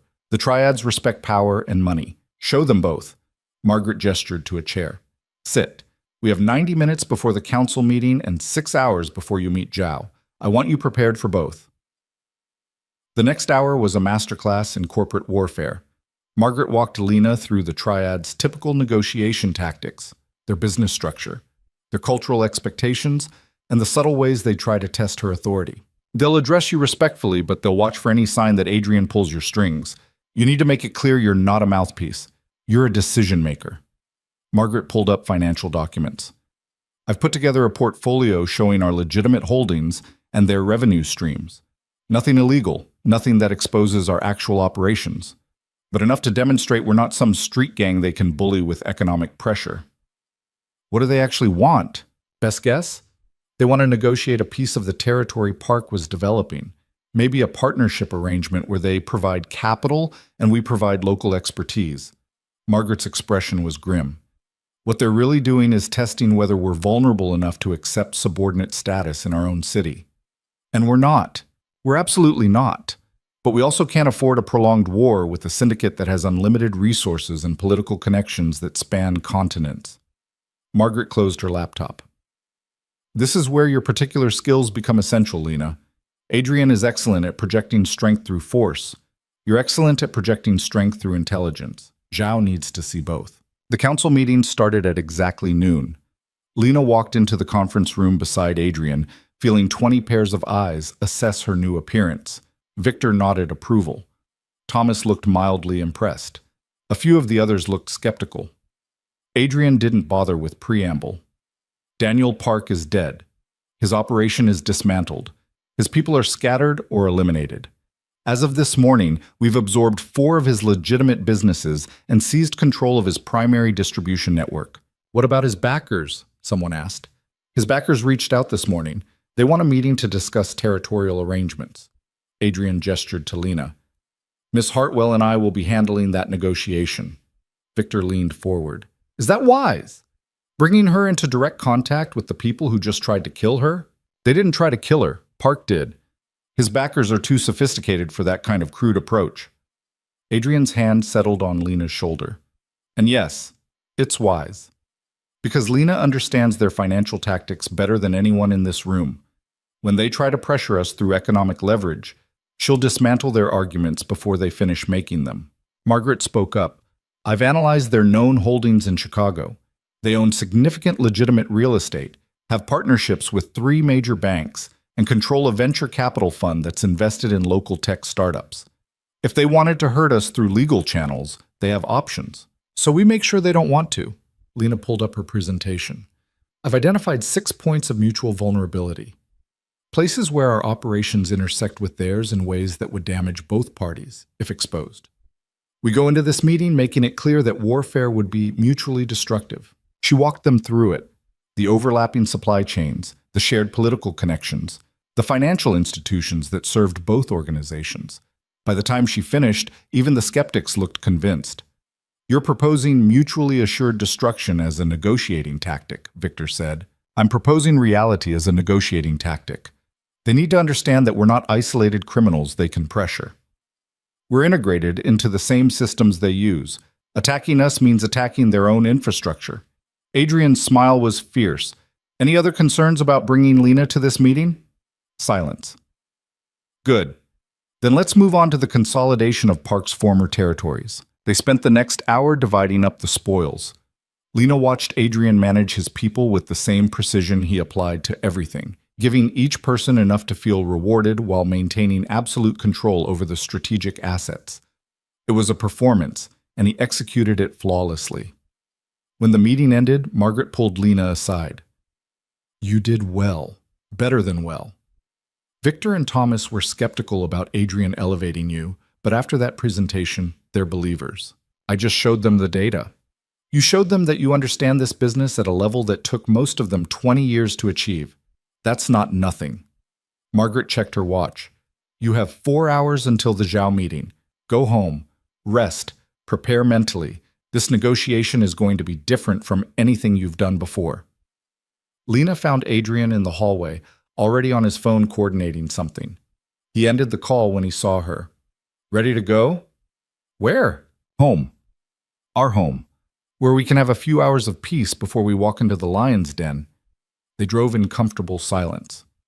When they reached the loft, Adrian immediately went to the kitchen and started making lunch with the focused intensity he brought to everything. You're nervous, Lena observed. I'm concerned. There's a difference. He chopped vegetables with more force than necessary. Park was predictable. Violence and ambition in equal measure. But the syndicates are different. They play a longer game, more sophisticated, more patient. And more dangerous? In some ways, yes. In others, no. They won't send people to grab you off the street, but they might destroy your credit, tank your investments, and ruin your reputation before you even realize you're under attack. He set down the knife. That's why I need you in this meeting, Lena. Because you see those kinds of threats. I'm good at dealing with enemies I can hit. You're good at dealing with enemies who hide behind spreadsheets and shell corporations. Lena moved behind him, wrapped her arms around his waist. We'll handle it together. Together, he agreed. That's going to take some getting used to. 3 years of operating alone, and now suddenly I have a partner who's better at half my job than I am. Only half? He turned in her arms, his smile genuine. I'm keeping the violence and intimidation portions. You're terrible at both. I could learn. Please don't. I like that you solve problems with intelligence instead of bullets. It's refreshing. He kissed her softly. Though I have to admit, you in that suit earlier was almost as intimidating as me with a gun. Margaret's influence. Margaret's influence has been turning you into a force of nature for months. I just didn't let myself see it clearly. His expression turned serious. After this meeting with Zhao, things are going to accelerate. The syndicates will either back off or double down. If they back off, we get peace. If they double down, we get war. A different kind of war than Park, but war nonetheless. What do you think they'll do? Honestly, I don't know. That uncertainty is what worries me. He returned to making lunch. But whatever happens, we face it together. No more hiding, no more pretending you're just my assistant. You're my partner in every sense of the word, and the whole city is about to know it. They ate lunch at the small dining table, discussing strategy and contingencies. By the time they needed to leave for the Sterling Hotel, Lena felt as prepared as she could be. Marcus drove them in the armored sedan. Victor followed in a second vehicle with 4 others, close enough for rapid response, but far enough to not seem aggressive. The Sterling Hotel was exactly as expensive as its reputation suggested. All marble and gold fixtures and staff who moved with practiced discretion. The elevator to the 28th floor required a keycard, which the concierge provided with a knowing smile. Room 2847 was a suite. Marcus knocked, and a young Asian man in an impeccable suit opened the door. "Mr. Voss, Miss Hartwell, please come in. Mr. Zhao is expecting you." They entered a space that looked like it cost more per night than most people made in a month. Vincent Zhao stood by the windows, a man in his 60s with silver hair and the kind of face that gave away nothing. "Adrian, a pleasure to finally meet face to face." Zhao's English was perfect, barely accented. "And you must be Lena Hartwell. Your reputation precedes you." "Does it?" Lena kept her voice neutral. "Indeed. The invisible strategist who built an empire while everyone looked elsewhere. That takes exceptional skill." Zhao gestured to the sitting area. "Please, sit. I've ordered tea, but if you prefer something stronger, the bar is well stocked." Adrian sat without accepting the offered refreshment. Lena followed his lead. Zhao smiled slightly. "Cautious, smart. You're wondering if this is a trap? If the tea is poisoned? If my people are positioned to eliminate you?" He sat across from them. "I assure you, nothing so crude. I'm here to discuss business, not violence." "Business like funding Daniel Park's attempt to take over my territory?" Adrian's voice was cold. Daniel Park was an investment that failed to produce returns. These things happen. Zhao's expression didn't change. "What matters now is what comes next. Park's operations created opportunities, infrastructure, relationships, distribution networks. These assets have value regardless of who controls them. And you want to control them. I want to negotiate their disposition in a way that benefits all parties. You eliminated Park and seized his operations. That's your right of conquest. But the capital that built those operations came from my principals. They'd like to recover their investment." Lena spoke for the first time. "Your principals invested in a hostile takeover of established territory. The investment failed. That's the nature of risk." Zhao's attention shifted to her fully. "Miss Hartwell, direct and accurate. I appreciate clarity." He pulled out a folder. "Let me be equally clear. My principals have invested $30 million into Chicago operations over the past 18 months. Daniel Park squandered that investment through recklessness and poor judgment. We accept responsibility for backing an incompetent operator. However, we'd like to propose an alternative arrangement." "We're listening," Adrian said. Joe slid the folder across the table. "A partnership. You retain operational control of all current territories. We provide capital for expansion into markets you've identified but lack resources to develop. Revenue sharing on new ventures, 60-40 split in your favor, complete autonomy on local operations." Lena opened the folder. Financial projections, proposed business structures, detailed analysis of expansion opportunities. It was professional, thorough, and almost certainly hiding ulterior motives. "This gives you access to our financial systems," she said, "our suppliers, our distribution networks, everything you'd need to eventually cut us out." Chow's smile was approving. "You see the long game? Good. Yes, this structure would give us insight into your operations. But it would also give you access to our capital networks, our overseas connections, and our political protection. The question is whether the benefits outweigh the risks." Adrian leaned back. "You're asking us to trust that you won't eventually try what Park tried, just more slowly and carefully. I'm asking you to recognize that your organization, while powerful locally, has limitations. You can't expand beyond the Midwest without triggering conflicts with established territories. You can't access Asian markets without our connections. You can't move into legitimate international commerce without our financial infrastructure. Zhao's expression was reasonable, almost friendly. Daniel Park tried to take what he wanted through force. We're offering to build something mutually beneficial. The difference is respect. Lena caught Adrian's eye. They'd prepared for this exact pitch, the offer that sounded reasonable but created dependency. We need time to review your proposal, she said. Consult with our financial people. Run projections on the proposed revenue shares. Of course. Take a week. 2 if you need it. Zhao stood, clearly ending the meeting. But understand that this offer has an expiration date. My principals are patient, but not infinitely so. If you reject partnership, they'll pursue their Chicago interests through other means. Other means? Adrian's voice dropped into dangerous territory. Legal means. Legitimate business competition, regulatory pressure through political channels. Nothing crude or illegal. Zhao's smile was thin. We're not gangsters, Mr. Voss. We're businessmen. When we wage war, we do it with lawyers and accountants and politicians, much more effective than bullets and much harder to defend against. The threat was clear. Accept partnership or face economic warfare that could dismantle their empire without a single shot fired. Adrian stood. We'll be in touch. I look forward to it. Miss Hartwell. Zhao extended his hand. It's been a pleasure. You're everything my research suggested. I hope we'll be working together soon.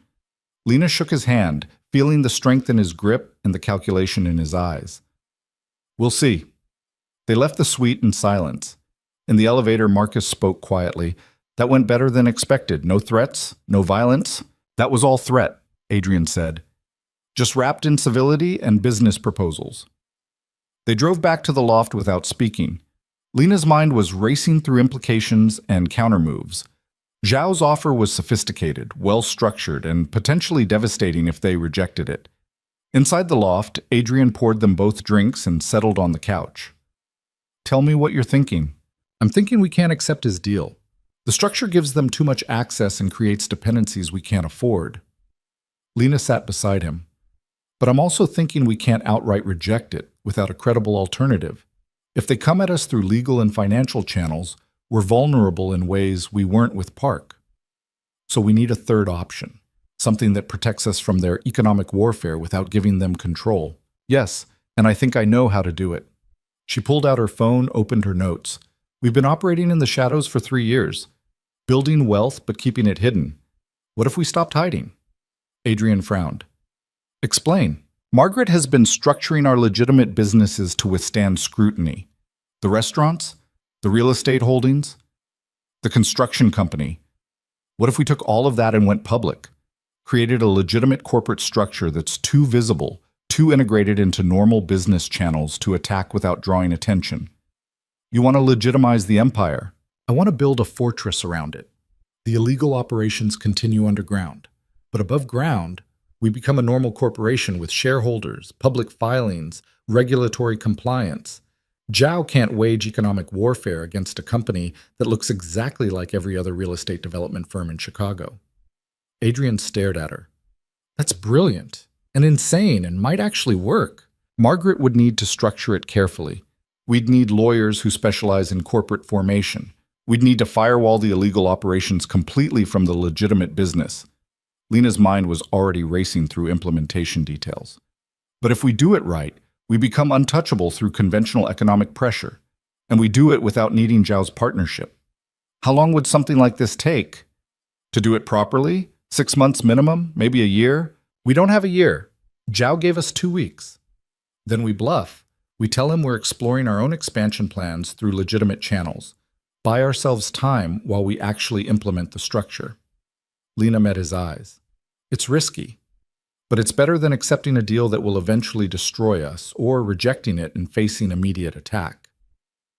Adrian pulled her close, kissed her hard. How are you this smart? 3 years of watching you operate and thinking about how to protect what we built.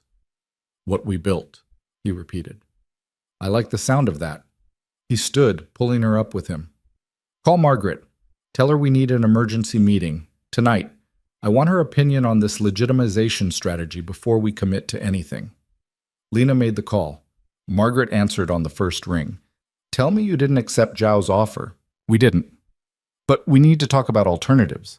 How fast can you get here? Adrian's place? Give me 30 minutes. A pause. This better be good, Lena. I had tickets to the symphony. It's better than good. It might save us. Margaret arrived 28 minutes later, looking annoyed at missing her concert, but intrigued by the urgency.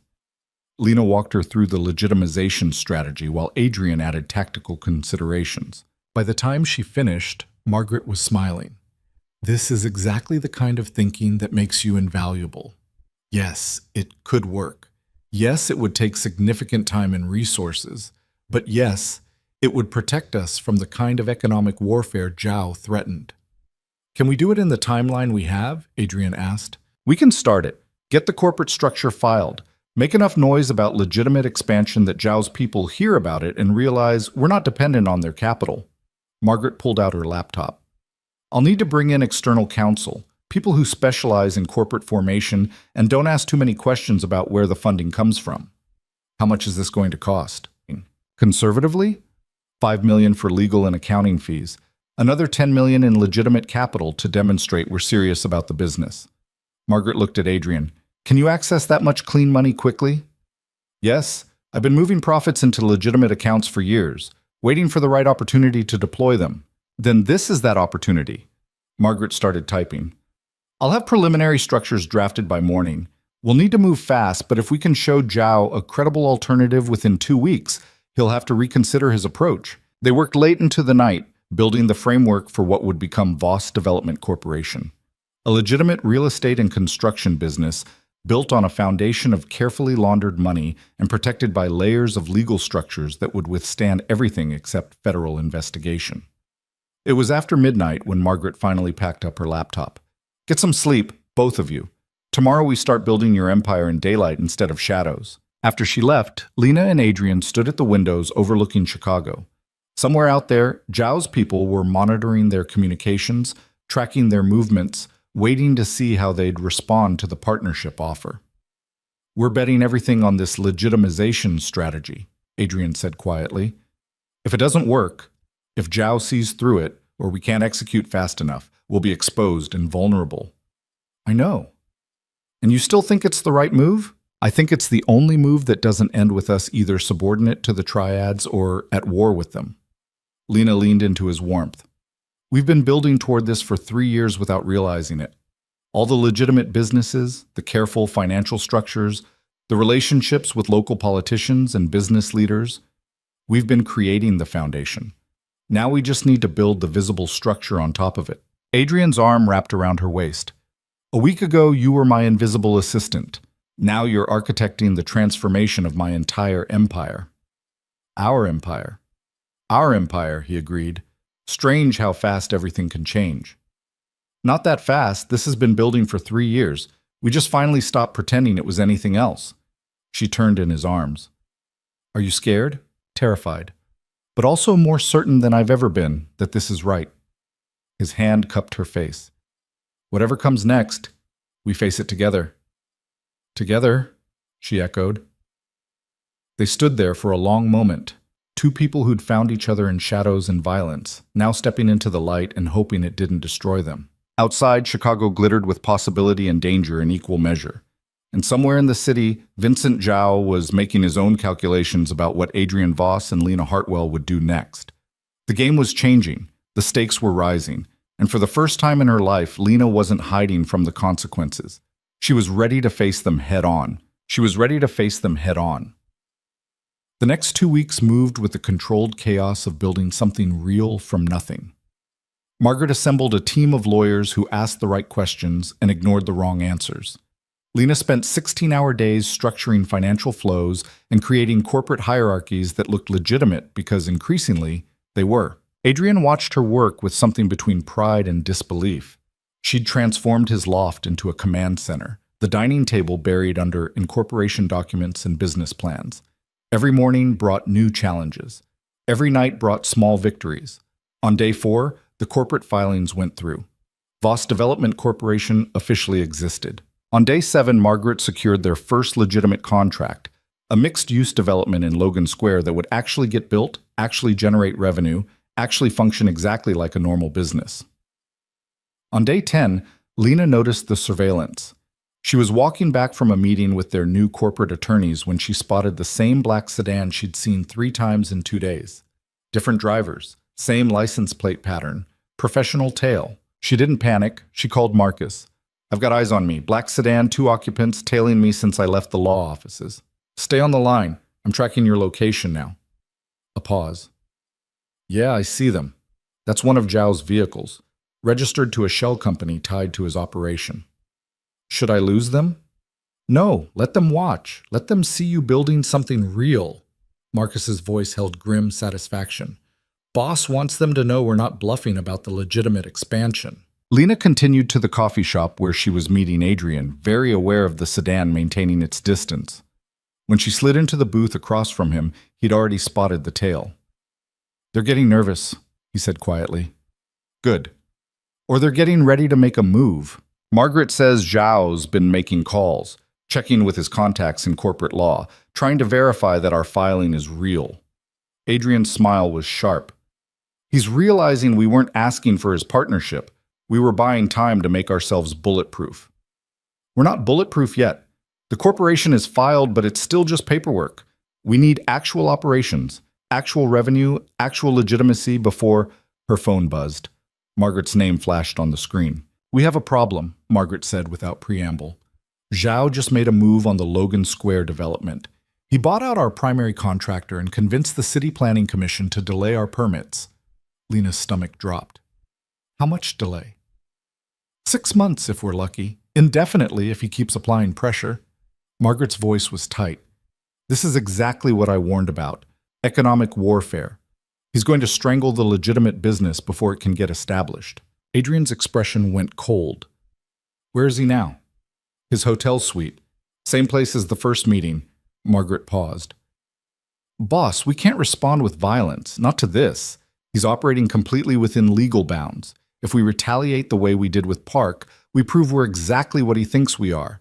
Criminals who can't compete in the legitimate world." "So what do we do?" Adrian's voice was dangerous. "Let him destroy what we're building?" Lena's mind raced through options and discarded them just as fast. Traditional business responses would take too long. Legal action would be expensive and uncertain. They needed something faster, sharper, more decisive. "I need to see all of Zhao's Chicago holdings," she said. "Everything. Real estate, business partnerships, political connections, all of it." "Why?" Margaret asked. "Because if he's going to attack our legitimate operations, we need to understand what legitimate operations he values enough to protect." Lena was already standing. "Send me everything you have. I need 2 hours." Adrian followed her out of the coffee shop. The black sedan pulled into traffic behind them. Lena barely noticed. Her mind was already tearing apart the problem, looking for the vulnerable points, the leverage, the weakness that would let them win without firing a shot. Back at the loft, she spread out everything Margaret sent. Property records, corporate filings, partnership agreements, investment portfolios, the full map of Zhao's legitimate Chicago presence. And there it was. Buried in the documentation for a venture capital fund, hidden behind 3 layers of shell corporations, was a connection that made everything else make sense. Zhao's principals didn't just want Chicago for expansion. They needed it, because their primary money laundering operation ran through a bank that had recently come under federal investigation. They were desperately trying to diversify their dirty money into clean operations before regulators shut down their main pipeline. The Logan Square development wasn't just about hurting Adrian. It was about Zhao needing that same property for his own laundering operation. Lena pulled up her laptop and started building a presentation. By the time Adrian returned from coordinating with Victor about the surveillance, she had 40 pages of analysis and a plan that would either save them or destroy them completely. "I need to meet with Zhao again," she said. "Alone." "Absolutely not. Adrian, listen to me. He's not just attacking us to prove a point. He's desperate. His primary financial infrastructure is compromised, and he needs legitimate operations in Chicago to move his money. That's why he wanted partnership. That's why he's blocking our development. He needs the same properties we do." Adrian studied the documentation she'd assembled. His expression shifted as he understood the implications. If his money laundering operation is exposed, His principals will hang him out to dry. Exactly. Which means we have leverage, real leverage, the kind that doesn't require violence. Lena pulled up another file. But I need to deliver it personally, face to face, without you there to make it about territorial dominance. This has to be professional to professional. He could kill you. He won't. Because I'm going to give him exactly what he needs, a way out that doesn't involve destroying us or exposing himself. She met Adrian's eyes. Trust me, the way I've trusted you. The silence stretched. Then Adrian pulled out his phone and dialed. Margaret, set up a meeting with Zhao. Tomorrow. Just him and Lena. Neutral location. No security on either side. He listened to Margaret's objections, then cut her off. It's not up for debate. Make it happen. He ended the call and turned to Lena. If anything goes wrong, it won't. But if it does, I will burn his entire organization to the ground. I will spend every dollar I have in cash and every favor I'm owed to destroy him so thoroughly that his name becomes a cautionary tale. Adrian's hands framed her face. You understand that, right? You're not just my partner anymore. You're everything, and I protect what's mine. Lena kissed him, fierce and certain. I know. That's why this is going to work. The meeting happened at a law office in the Loop. Neutral territory, professional setting, no weapons, no entourages. Just Lena and Vincent Zhao in a conference room with glass walls and a dozen witnesses in the adjacent offices. Zhao arrived exactly on time, his expression carefully neutral. Miss Hartwell, I admit I'm curious why you wanted this meeting. Because we have a problem, both of us, and I think we can solve it without destroying each other. Lena slid a folder across the table. Your primary financial institution is under federal investigation, the one you've been using to process overseas capital for the last 6 years. You have approximately 8 weeks before the investigation results in regulatory action that will freeze your access. Zhao's expression didn't change, but something flickered in his eyes. That's speculation. It's fact. I have contacts in banking compliance who confirmed the investigation timeline. Lena opened the folder. You need to move approximately $200 million in capital from that compromised institution into clean operations before the freeze hits. That's why you wanted the Logan Square development. That's why you're blocking our permits. You need that property for your own laundering infrastructure. Even if that were true, why would you help me? I'm not helping you. I'm proposing a transaction. Lena pulled out a second folder.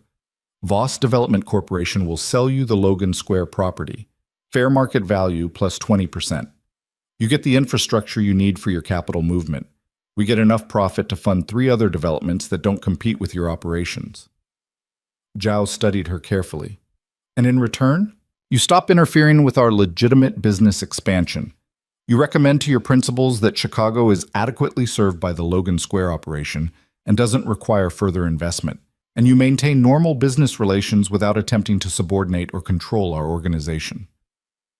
You're asking me to abandon my principals' expansion plans. I'm asking you to be practical. Your principals are about to lose their primary financial pipeline. If you deliver a working alternative in Chicago, you're a hero who saved their operation. If you waste time trying to establish dominance while their money gets frozen, you're the fool who failed when it mattered. Lena leaned forward. I'm giving you a win, Mr. Zhao. Take it. The silence stretched. Zhao flipped through the documentation, his expression unreadable. Then he closed the folder and looked at her with something like respect. You're offering me Logan Square, which you don't even control yet because I blocked your permits. I'm offering you Logan Square, which I'll have full control of in 72 hours because I have recordings of the planning commissioner discussing the bribes you paid to delay our permits, bribes that violate Chicago's ethics laws and would result in criminal prosecution if exposed. Lena's smile was cold. I can deliver those recordings to federal investigators, destroy your operation, and buy Logan Square and the resulting chaos. Or I can sell it to you quietly, profitably, and without the attention that comes from federal corruption charges. Zhao's laugh was genuine. You're not what I expected. No one ever is. That's been my advantage for 3 years. Adrian Voss is a very lucky man. Adrian Voss is a very smart man who finally stopped underestimating his own people. Lena stood. You have 48 hours to accept or reject the offer. After that, the recordings go to federal investigators, and you can explain to your principals why you lost everything trying to win a dominance game instead of solving their actual problem. She walked out without waiting for his response. Her hands were shaking, but she kept them steady until she reached the street where Marcus waited with the car. "How'd it go?" Marcus asked. "Either really well, or I just started a war we can't win." Lena climbed into the back seat. "Take me home. I need to tell Adrian what I just did." Adrian was waiting at the loft, pacing like a caged animal. When Lena walked in, he crossed to her in 3 strides. "Tell me." She told him everything. The offer, the leverage, the timeline, the recording she'd obtained through contacts in the Planning Commission office that proved Zhao's interference. When she finished, Adrian was staring at her like he'd never seen her before. "You threatened a triad fixer with federal corruption charges." "I offered him a business solution. The threat was just encouragement to accept it." "Lena, if he rejects this, he won't, because I didn't just threaten him. I gave him exactly what he needs to save face with his principals and solve their actual problem." She moved to the windows. "That's the difference between me and you, Adrian. You would have threatened him with violence, made it about power and dominance. But this isn't a street fight. It's a business negotiation. And in business, everyone needs to walk away with something." Adrian pulled her into his arms. "You're terrifying. You know that, right?" "I learned from the best." They waited. 48 hours felt like 48 days. Lena worked on backup plans and contingencies. Adrian coordinated with his people, preparing for the possibility that Zhao would reject the offer and they'd need to pivot to more aggressive tactics. Margaret called on R47. "Zhao accepted. He's sending a contract for Logan Square. Purchase price is exactly what you quoted. He also sent a separate agreement pledging non-interference in Voss Development Corporation operations for a period of 10 years. Lena closed her eyes, relief washing through her. "It worked. It worked because you understood what he actually needed instead of what he said he wanted. That's exceptional strategic thinking." Margaret's voice held approval. "How does it feel to have just saved the Empire with nothing but intelligence and well-timed leverage?" "Exhausting. Get used to it. This is your life now." A pause. "Boss wants to know if you're ready for the next phase." "What next phase?" "Making Voss Development Corporation actually functional. We've got the Logan Square sale profit. We've got protection from triad interference. Now we need to build something real that generates legitimate revenue and creates the fortress you envisioned."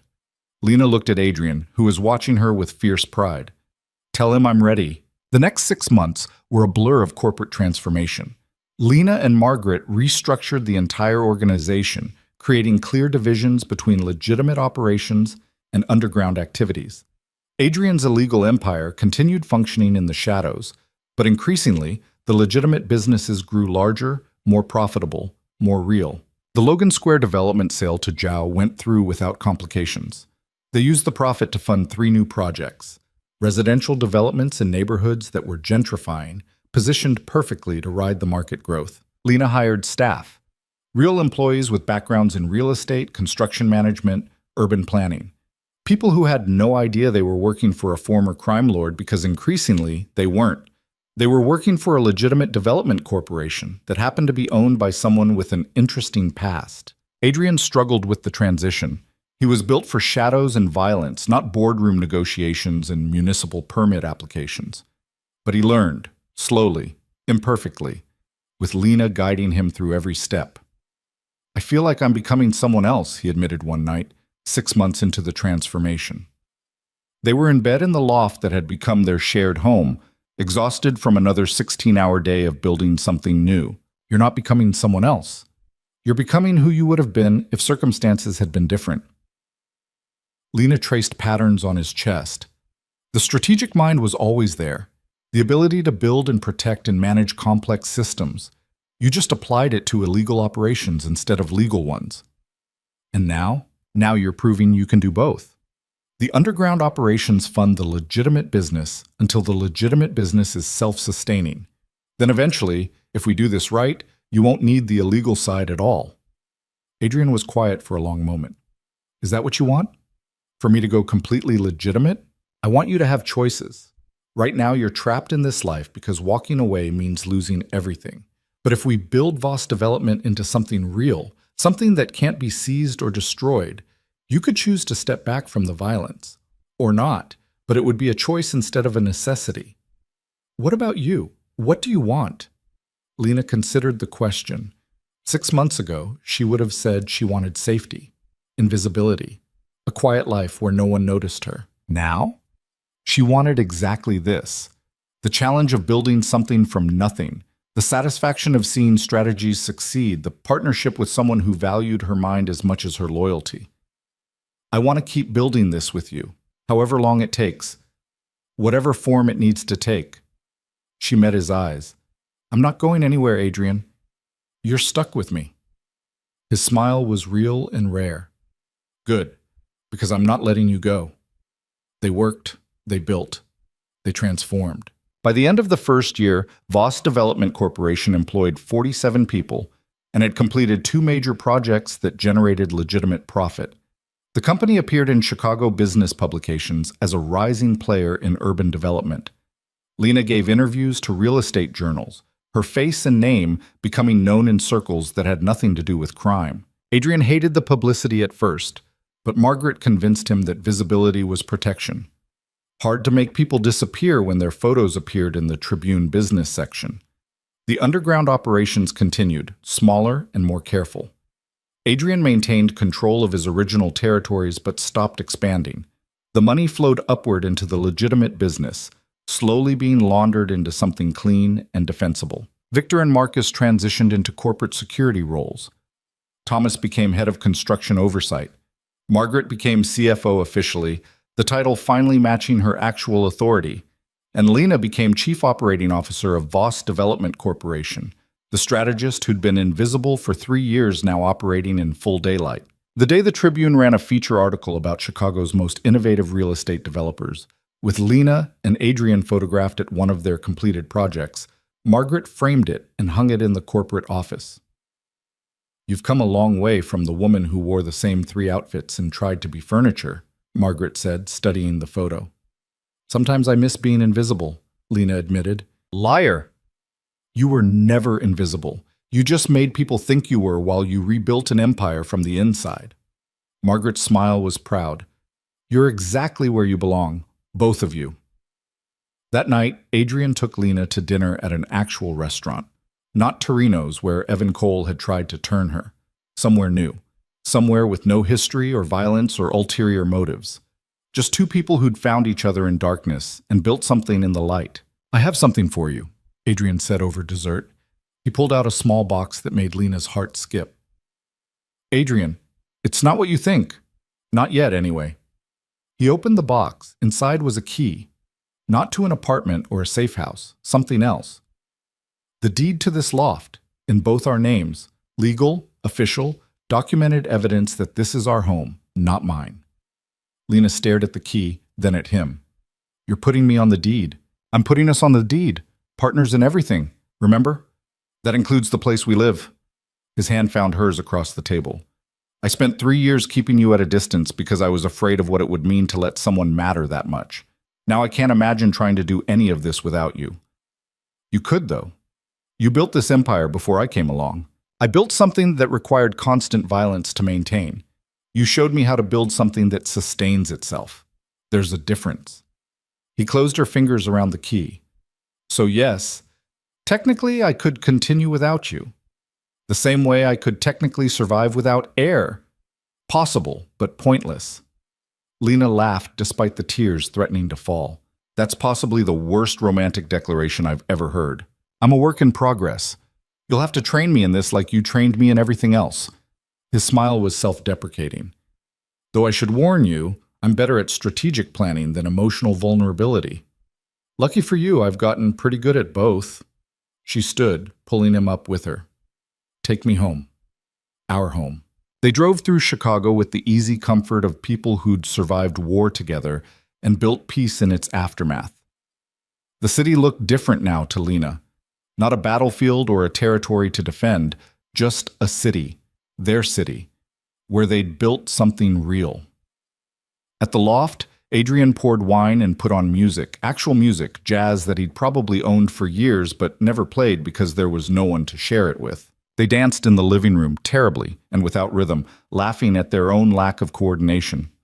"We're awful at this," Lena observed. "We're excellent at corporate strategy and money laundering. We can't be good at everything." Adrian pulled her closer. "Though I'm willing to practice if you are." "I'm willing to practice anything with you." They swayed to music neither of them could properly dance to, in a home they officially shared, building a life neither of them had imagined possible a year ago. Outside the windows, Chicago glittered with possibility. Voss Development Corporation would continue growing, transforming from a convenient fiction into something genuinely legitimate. The underground operations would slowly fade as the legal business became self-sustaining. And two people who'd found each other in shadows would keep building in the light. It wasn't a perfect ending. Adrian still had enemies. Lena still had nightmares about Evan Cole and the violence she'd witnessed. The transformation from crime empire to legitimate corporation was incomplete and fragile. But it was real.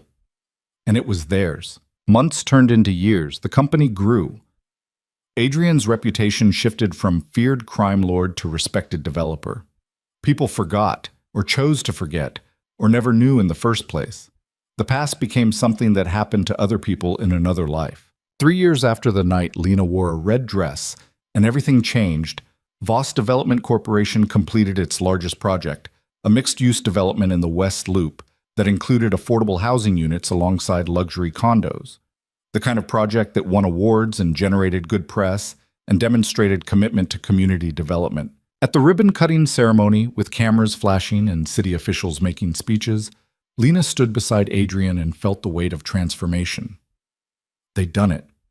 Built something legitimate from illegitimate foundations, created jobs and housing and value that existed independent of violence or coercion. Adrian's hand found hers, hidden from the cameras by their bodies. "What are you thinking?" "What?" "I'm thinking about the woman I was 3 years ago. Invisible. Afraid. Pretending to be less than she was. And now? Now I'm exactly who I was always supposed to be. I just needed someone to see me first." She squeezed his hand. "Thank you for seeing me. Thank you for making yourself worth seeing." He turned toward the cameras, the public face sliding back into place. But his hand stayed in hers, the private truth beneath the public image. That night back at the loft, Adrian finally asked the question Lena had been waiting for. "Marry me." Not a question, really. A statement. A recognition of what they already were. Yes. They married quietly 6 months later. No big ceremony, no press coverage, just Margaret and Victor and Marcus and a handful of others who knew the whole story, people who understood that this wasn't just a wedding, but a coronation of sorts. The invisible woman and the crime lord transformed into partners who ruled an empire built on intelligence instead of fear. Standing at the altar in a private ceremony, exchanging vows that promised partnership and loyalty and transformation, Lena thought about the journey that had brought them here.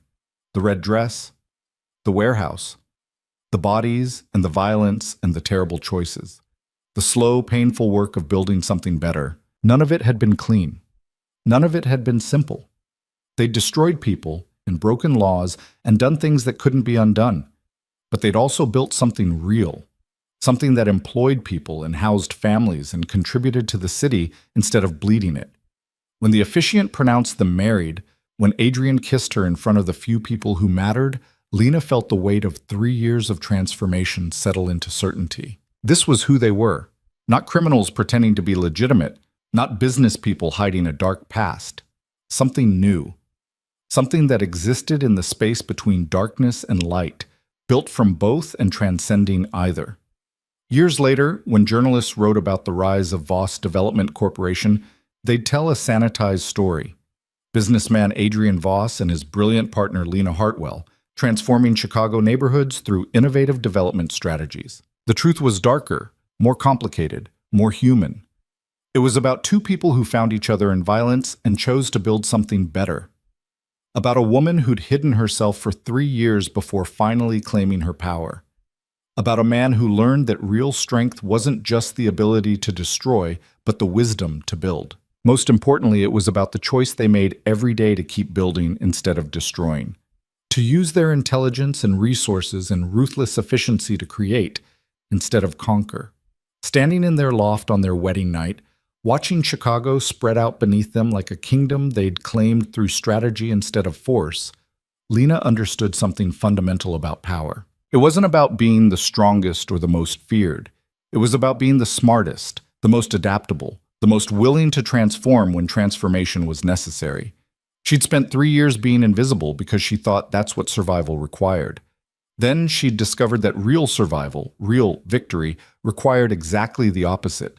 Being seen, being known, being powerful enough that hiding became unnecessary. Adrian wrapped his arms around her from behind, his chin resting on her shoulder. "What are you thinking about?" "About invisibility, and how glad I am that I'm done with it." "You were never really invisible. I saw you. I just didn't let myself acknowledge what I was seeing. And now? Now everyone sees you, and they should, because you're magnificent." He turned her to face him. "We're magnificent. What we've built. What we've become." Lena kissed him, tasting promise and future, and the knowledge that they'd earned every bit of what they had through intelligence and strategy and refusal to accept the limitations others tried to impose. Outside the windows, Chicago lived and breathed and changed. Inside the loft, two people who'd been invisible, criminal and legitimate, separate and together, stood united in the empire they'd built. It wasn't a fairy tale ending. There would be more challenges, more enemies, more difficult choices. The transformation from crime lord to legitimate businessman was ongoing, imperfect, never quite complete. But it was real. And it was theirs. Built not on fantasy or illusion, but on hard work and ruthless intelligence, and the refusal to be anything less than what they were capable of becoming. Lena Hartwell had started as a ghost, an invisible woman managing calendars and hiding in plain sight. She'd become a queen. Not through violence or inheritance, but through strategy and transformation and the courage to finally claim her own power. And standing in her home, in her city, beside her partner and husband, she understood the most important truth of all. Real power didn't come from hiding or from dominating. It came from knowing exactly who you were, what you were capable of, and having the courage to become it fully, completely, without apology. She'd been invisible for 3 years. Now she was unforgettable. And that made all the difference.